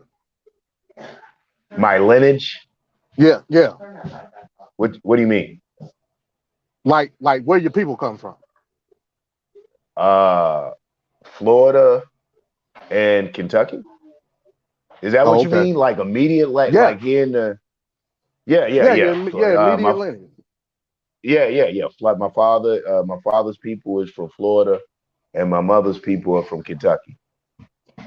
Okay, so yeah, you Black American. So yeah. And I say that to say this. Yeah, I say that to say this, like, because like I said, I don't want to get it twisted. And also, I want if anybody got any question to make it seem like, oh, I'm trying to separate this Black group from that Black group. I mean, I kind of am, because I'm looking at it from a political standpoint.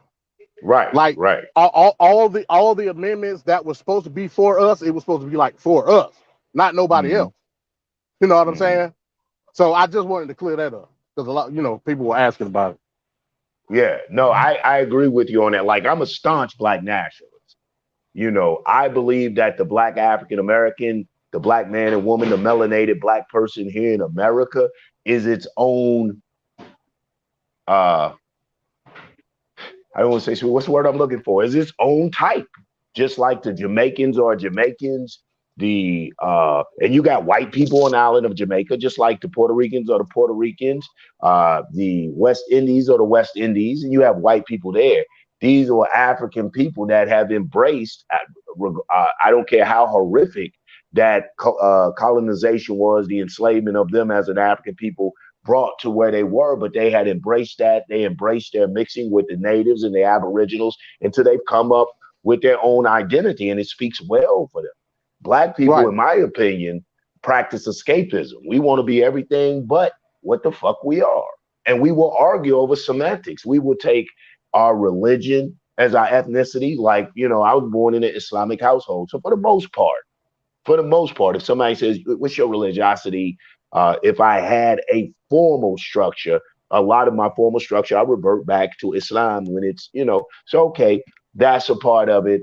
But I don't think that's a personal motivation, inspirational thing. I don't think it speaks to political, social aspirations, you know, but like I said, Black people will try to find our identity in all of these things and not fight to forge a particular identity that is unique for us, but everybody recognizes us as some form of nation because they rob from us. We created jazz, we created hip hop.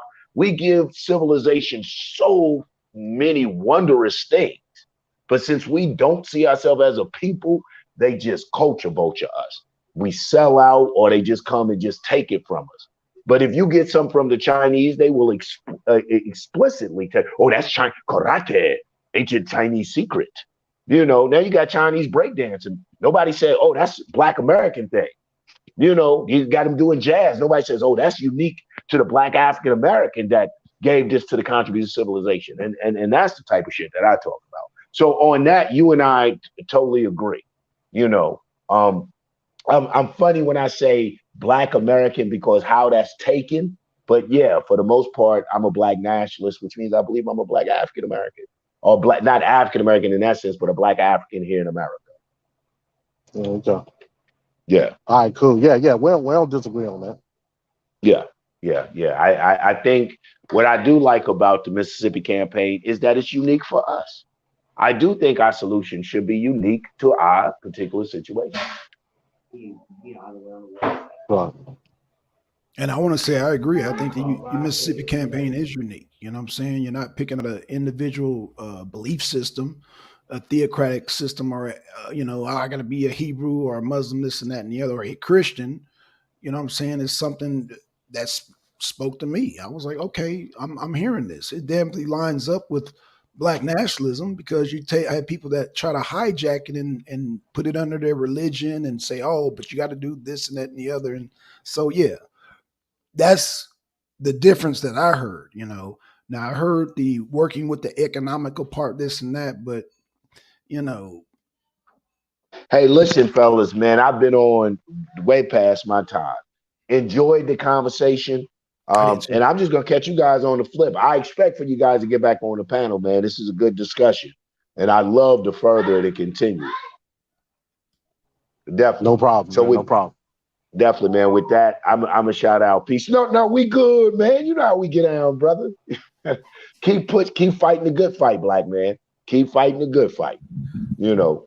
With that, my dear brother, and the good fight is, and let me say this to everybody, the good fight is us brothers and sisters who have come together and really have racked our brain and put our finances and our limbs towards finding a solution for the millions of Black Africans right here in America. You know, that's the real deal. So I salute anybody that brings that to a solution. My brother Anonymous, I salute, you know, anybody looking for solutions for our problem. I salute that. We may not always agree on how to get there, but I do like the fact we're trying to get there. All right, man. With that, man, I'm gonna say everybody peace, and I catch y'all on the flip.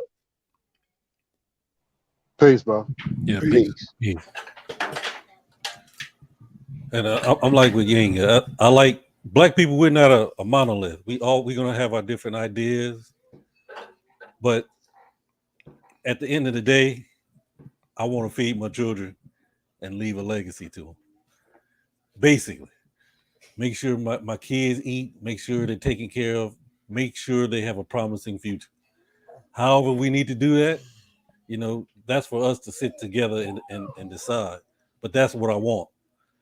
And if nobody else wants it, I'm going to fight for it for myself, because I think that's the way forward. And how the best way to do it is going to come through a scientific means. Just logically thinking, what is the best way I can live the rest of my life with the things that I want, make sure my kids is well educated, well taken care of, and that they have a future.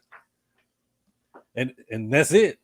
I mean, when we talk about reality, just the basics of reality, throwing away the ideologies of all the different economic systems and everything, what are the best steps to get those basic needs for a black man and black woman on this planet? And I enjoyed the conversation, guys. Peace. Thanks, Yaman. Peace, Yama, man.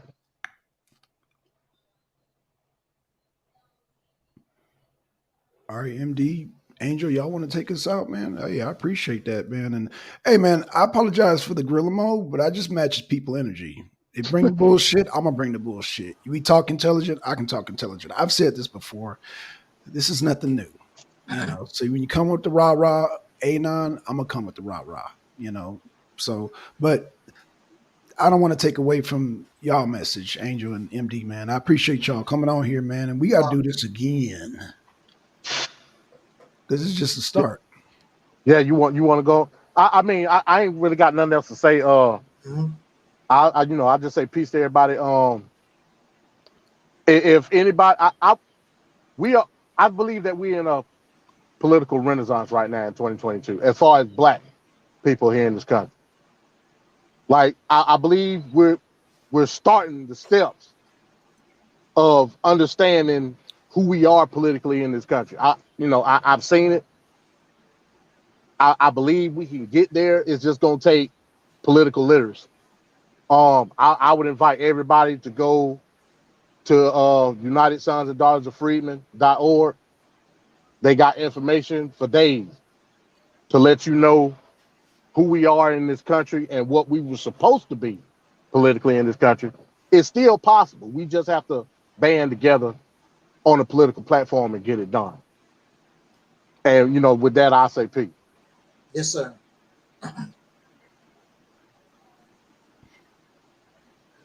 Well, this was a very good.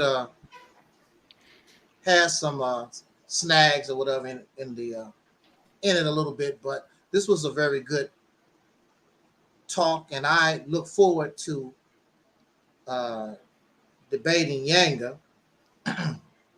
He's gonna make it very easy because he's made no attempt to really understand. I mean, I have many videos out there, and he hasn't even watched our little 5-minute production to basically say what the Mississippi campaign is about, and he keeps rehashing the same old things that I've never even said. And I don't know where they're getting this stuff from, because the 5-minute video will even tell you that's not what it's about. We tripping off Mississippi, but that's not. But the campaign is really not about Mississippi like that. That's just a place to start off with.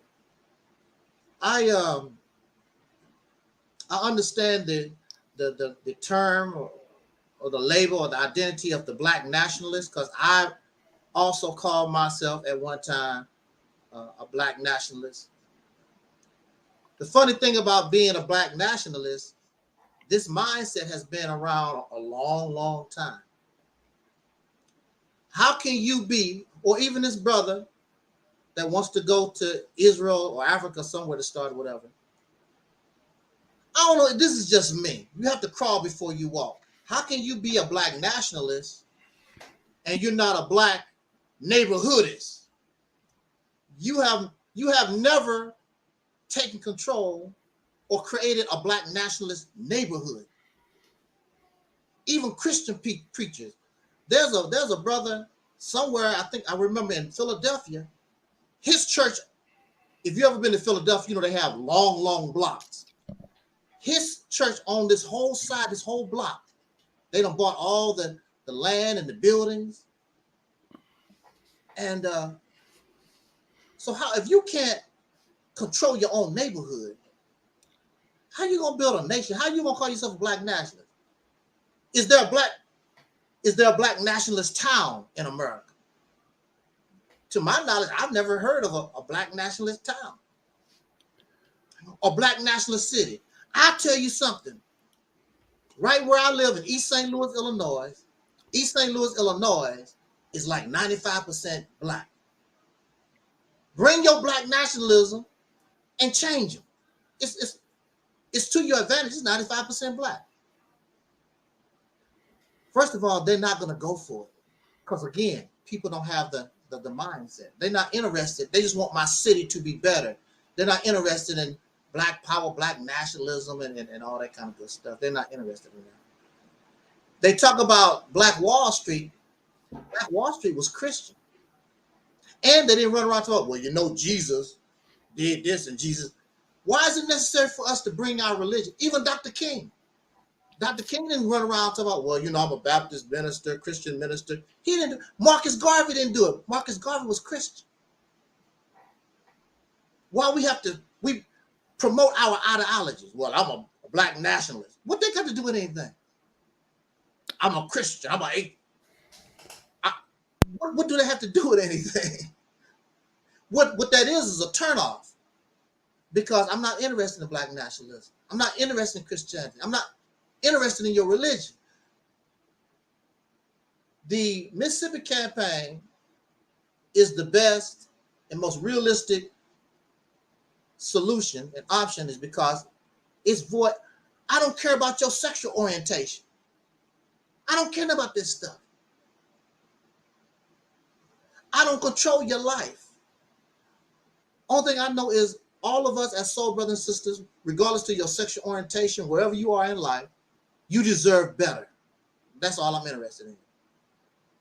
I'm going to say this, and I'm going to end this. In the mental health system, there's something that's called when you want it. That's a sign of insanity. That's our main problem. There's something that we personally want. It's really not about the people. When you said black nationalism, you're not about the people because they're not on that kick. So it's not about the people. You out for yourself. When you're talking the brother that's Hebrew Israelite, when you bring up your religion, because that's what you own. That's what you own. You're not really. What the Minister Farrakhan always said. You use black nationalism, and you use this thing that you care about black people. You use that to hide your dirty religion. You have another agenda. There's another narrative behind it. You're a slickster. You're a deceiver. Because if you can get in, you want to bring in your own personal garbage. That's not going to happen with Mississippi campaign. Push you automatically out. I don't want you around me at all. We don't want your religion. We don't want your black nationalism. That's not what the people want. They're not interested. And you too impatient to work with the people in order for them to begin to understand your mindset. Because you want what you want when you want it. I want it now. That's why some of us get caught up in rape charges, because you want what you want. I want it now. And the chick or the man, no, don't do that. I said no. No means no. I want what I want, what I want it. Okay, all right. Next thing you know, you're on national television with handcuffs being charged with rape. It's a sign of selfishness. And we got to get out of that. I look forward to our debate with Yanga, because he's going to come at us in ignorance. He does not know anything about the Mississippi campaign at all. He haven't watched no videos. He just automatically hears something that he don't like or disagree with, and that's what he's going on. So he's got an intellectual ass whooping coming, Blackson. It's going to be devastating, because you're going to talk to me in ignorance, and that's bad. When I talk about the Nation of Islam, I know those teachings. I know Hebrew Israelite teachings. I have a basic knowledge of a whole lot of stuff. Yanga don't have no basic knowledge of Angels 007. And that's why you're gonna get intellectually embarrassed. You're gonna stay on the defensive. I'm gonna keep you on the ropes. Come on, Blackson, take us on out of here, bro. All right. Y'all subscribe to Angel's Nup channel. And I want to give a shout out to definitely MD, man. Thank you for coming on, man. I know you're at work working, you know. I you know, like I said, we don't rely on YouTube for our income. No. So, you know, I'm thankful to my small amount of people, whoever it is. Exactly. I thank y'all. This is like a hobby to me. It's like playing PlayStation or something, you know. So I appreciate Deacon, everybody in the chat. I appreciate y'all for coming out, because I mean, this I have fun with this. I have fun with this. This is not my bread and butter. Trust me. So, and I like, you know, hearing different ideas, but I don't like to be conned. Mm-hmm. I don't like to be conned, and I don't like to be slick dissed either. So, you know, like I said, you know, anybody's welcome to this thing, but you bring the rah-rah, I'm gonna bring the rah-rah. Like I said, you can go into nigga mode, I'm gonna go into gorilla mode. It's just that simple. You know, I could talk with the best. Yeah, I could talk with the best of them, but if you talk slick, then you're gonna get dealt with accordingly. So with that being said, like I said, I enjoyed this conversation. I hope Angel and MD will join us again. I will be, whenever you invite me on your show again, Angel, I will be there. You know what I'm saying? Whenever you do it live, because your lives, man, I be trying to catch your lives. I be seeing your pre-recordings, but I want to catch your lives. I want to catch your lives. Yeah, with that, I want to challenge Brother Talib. Like, I think it's important to do it to make people like understand. And like I said, I'm willing to help in whichever way that I can. Like, you know, I be on the road, but if I'm able to help compile whatever information that's needed, I think it's important for people to truly understand what the Mississippi campaign is. And I know Brother Talib, he say, you know, he's got videos and people need to go back, but I think it has to be like pinned down. I think point for point, every point that's in that 5-minute video that's specifying the points in the Mississippi campaign, I think it needs to be a video done, whether it be something that's presentation based, or just like how we just right now shooting the breeze, talking about the specific points in the Mississippi campaign. I believe that needs to be done. That way, it won't be any question about what's what as far as what we're trying to do. And like I said, I'm not no spokesman for the Mississippi campaign. It's just something that I believe in. Like I told Talib, like I used to be heavy with Ado. You know what I mean? I even went to the conference back in 2019. I was with it. That's what sparked me. Before then I wasn't. I was like, man, vote. I don't do no vote. Right. You know what I'm saying? But when they set up Ados, it hooked me, and something went off in my brain. Like this is what we need to be. Of course, like Ados now, like you know, I ain't rocking with them no more. You know what I mean? But that don't take away from the message. You know what I mean?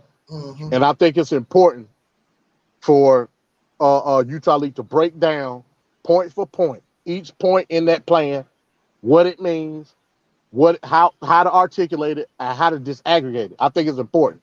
And like I said, if you need help with it, in whichever way I can help, I'm willing to do it. You know what I mean? Thank you.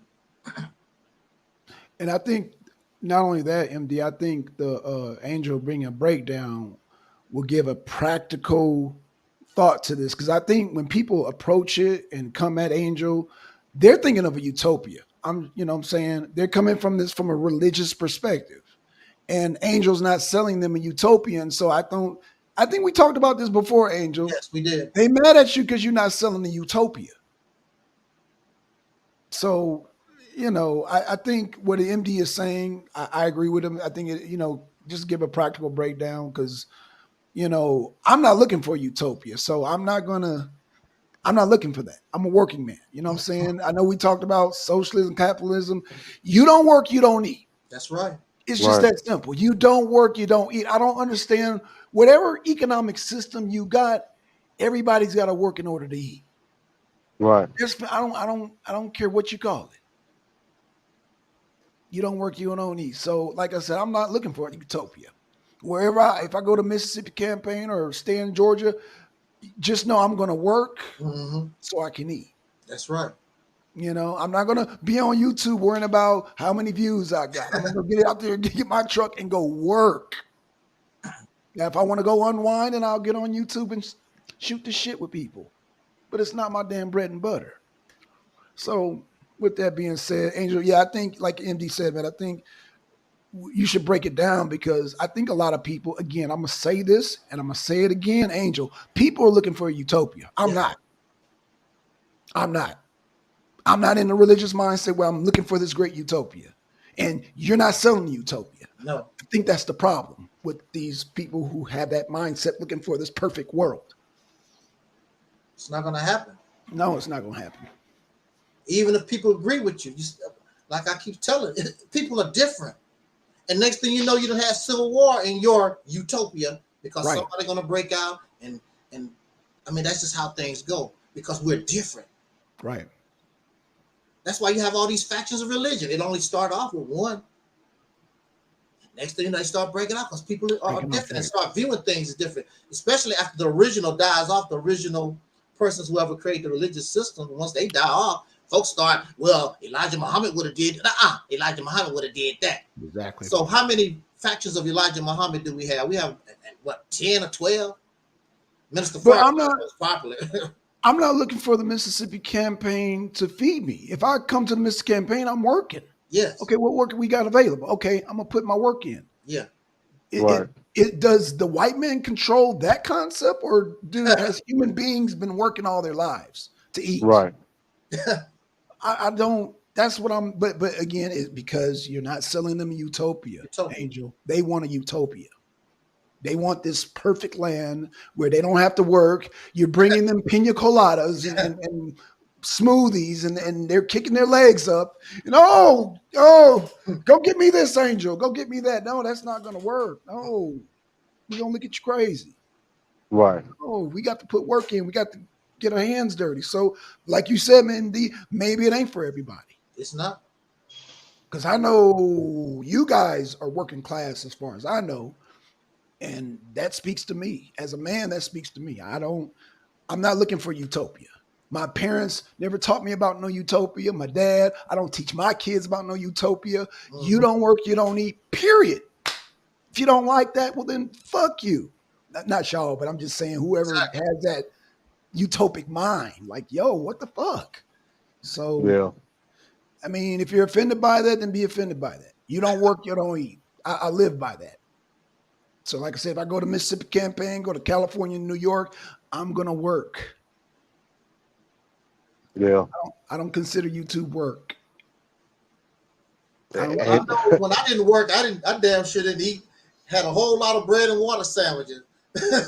So, you know, things is hard, you know. So well, and I'm gonna say this because I mean I've heard people tonight talk about capitalism and socialism. If people ain't working in whatever system that is, it's not going to work. Yeah, exactly. It's not going to work. So that's what Black Sun is down for. You know, I'm for construction, demolition, whatever. Get my hands. I'm willing. I'm ready to work. You know, put my sons to work. Daughters, if they want to work, put them to work. I believe in working. Yes. You know, and I, I don't know. It's just. I don't know why that's so. I don't know, but I think again, people are looking for utopia. But I wasn't raised that way. Look for utopia, so I don't know. I don't know what to tell you, Angel. I see it. You know the savior complex. The savior gonna come out the sky. The Black Messiah. Matter of fact, who came up with that? Talking about J. Edgar Hoover was talking about the Black Messiah.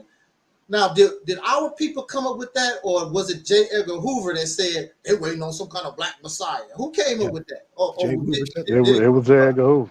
See, the Black Messiah. He was the one waiting on the Black Messiah. We wasn't waiting on no Black Messiah. But that we picked that up because that's part of our mentality, Right. looking for this savior, looking for some kind of God or something to come out the sky to save us. And they waiting on the Black Messiah. Right. And I They know thought it was Malcolm. Malcolm might be the Black right. Messiah. You know? Dr. King, Right. they thought Dr. King might be the Black Messiah. I'm gonna tell you who the Messiah is. The Messiah is you. If your ass don't get on the job and take care of business and change your condition, it's not gonna get done.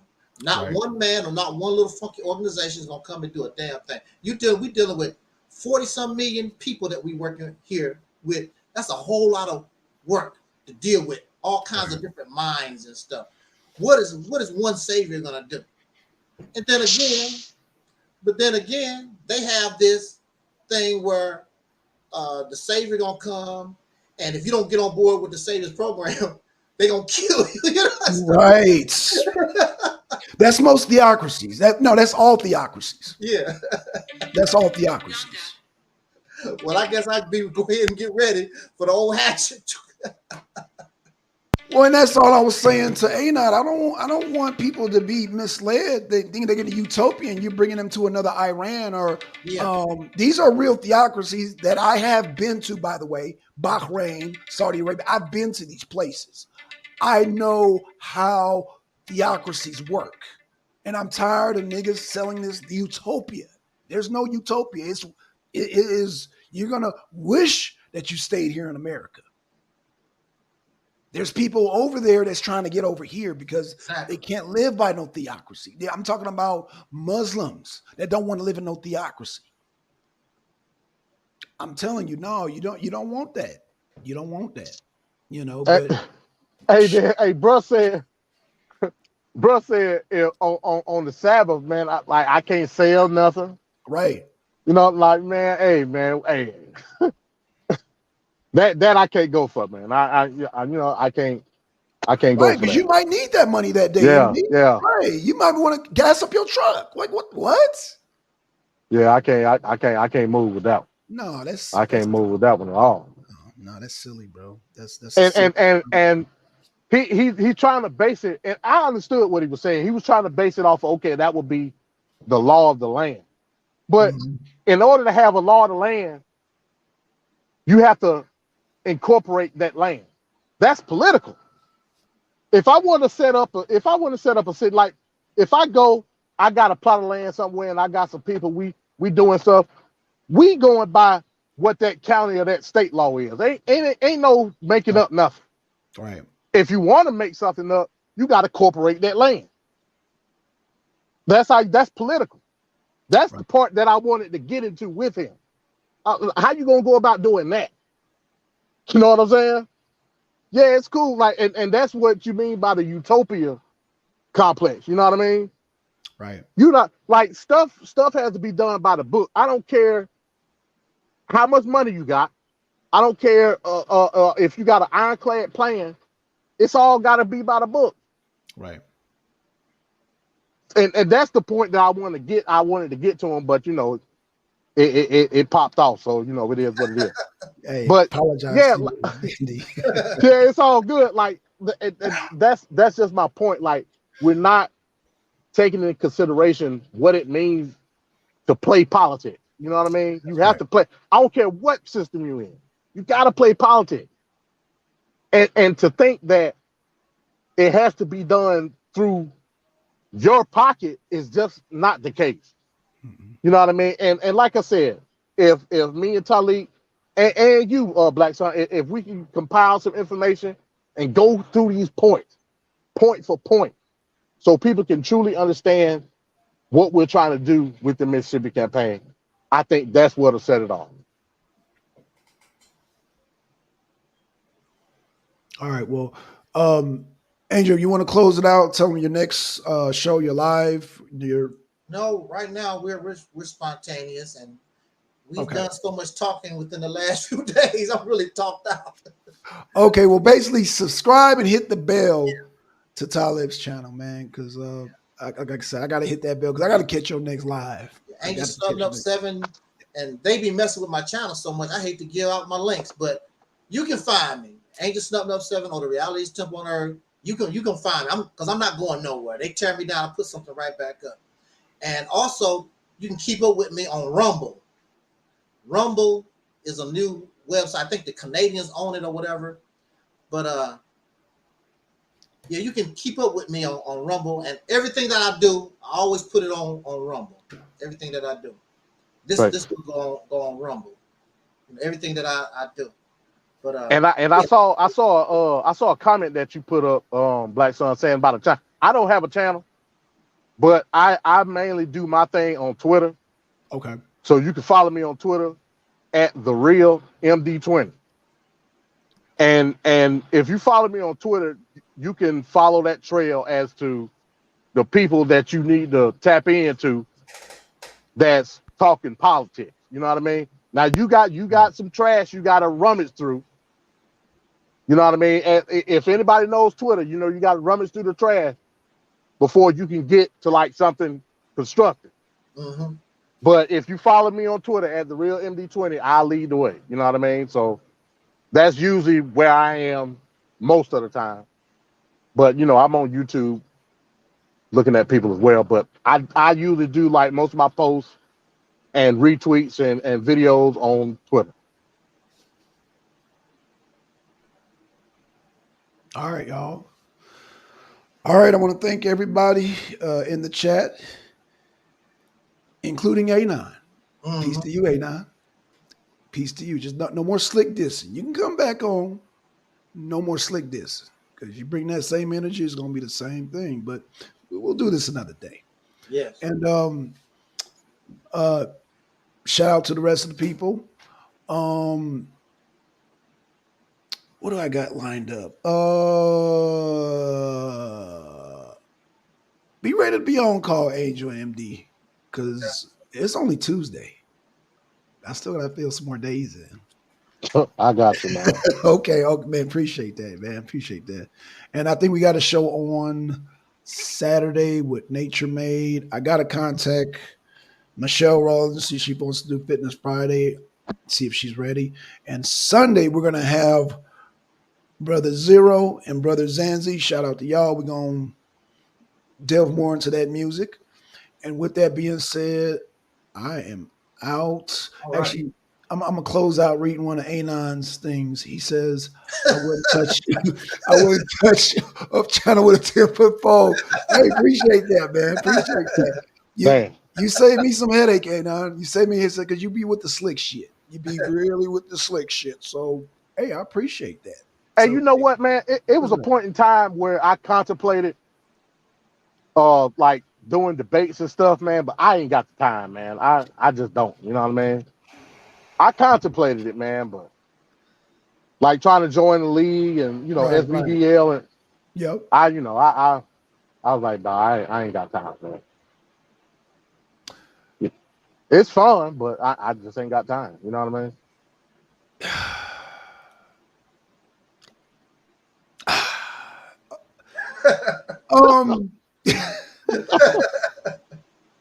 I'm here to do commentary for SVDL, so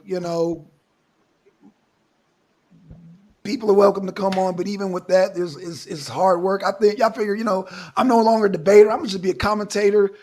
I mean, it's still, oh gosh, that's still some damn work. Let me just say, free work at that, because people want to come on here and talk about my views. Like, again, this doesn't make me no money. I laugh at the shit. That's like saying, "Oh, Black Son, you don't make money when you go on PlayStation and play video games." No, I don't. I do it for enjoyment, to wind down from all the crazy driving. MD, you know about the crazy drivers. I have to wind down from all that shit. Oh yeah, you ain't got to tell me twice. Right, I see fatalities on the road, people cutting lanes in the last minute, dealing with DOT, pulling you over.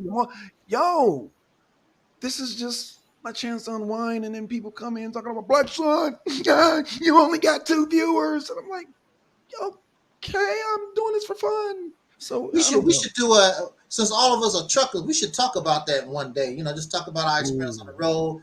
Maybe give out some of our experience, help some of the youngsters that's out there. Just getting into the business, whatever. Let them know what to expect, all that kind of good stuff. Hey, I'm down with it. Yeah. Hey, if y'all down with it, I'm down with it, man. I'm, Yeah. shit. Like I said, it's a hobby to me, man. I'm just having fun, so I mean, because folks really, they think driving this truck is like driving a car. You're not driving. You're driving this 40, 50 some foot trailer or whatever behind you. Almost got a house behind you, and you can't just take this thing anywhere, and you can't just stop on a dime. nope. And you got all these rules and regulations that you gotta deal with. It's not, And I'm gonna tell you, if you stupid, you can't be a truck driver. It's a thinking man's game. If you can't read road signs, you can't read and write or whatever, truck driving is not for you. I've been a trainer, and I had guys that can't read road signs. I don't know how they got their license. They can't read. If you can't read road signs, you can't be driving no truck, especially going across the country. You can't. Be Especially when it says you're gonna go downhill doing this. Oh yeah. Oh, MD knows about what they call it, grapevine. Going to California. Yeah, grapevine. Yeah. Woo! I've had. I don't go out there too much more. I didn't think the grapevine was that bad. Man, I've had nightmares about the grapevine, man. I still have nightmares about the grapevine. Grapevine. I could deal with that. I don't like Yeah, I don't think the grapevine is that bad. Yeah, what? I don't like Donna's Pass or like Vail on 70 in Colorado. I ain't. Oh, hey, do you remember before they remodeled 64 going east? You remember when 64 going east was stopped and then it'll turn to the state road? It'll make you go up the mountains, up the mountaintops and all that crazy stuff. Yeah, that was probably before my time. Man, I went to, that was my, look, I got initiated on 64 state. My first, oh man, that was a scary, and them crazy white boys, they going up and down the mountain like it ain't about nothing. I mean, just flash. Yeah. I'm holding on to the steel wheel Blackson for dear life. And it was dark. My trailer was knocking down trees. It was Angel. You traumatized when you still have dreams later. I'm years later, I still have man. Yeah, that's it's traumatizing, man. Now, is it me or they're not making the brakes on these trucks? No, they're not. They're not as good as they were. Because I remember back in the day, I used to be able to stop, even going down mountains and stuff. My brakes didn't catch on fire and be burning up so quick. They're using cheaper material now. Yeah. Next thing I know, my crap is burning and it's smoking and all this crazy stuff. Yeah. Well, their excuse was because asbestos and blah blah blah and lung cancer and all this other stuff. But they can come up with a better material, I'm sure. But it's not the same. So because I'm like, I can't stop this truck the way I'm supposed to. It's ridiculous. That's very dangerous. Blackson, you drive van, don't you? No, drive van. No, dump truck. Dump truck. Yeah. Oh, you drive dump truck. Okay. Mm-hmm. Yeah, I do heavy. Drive baby truck.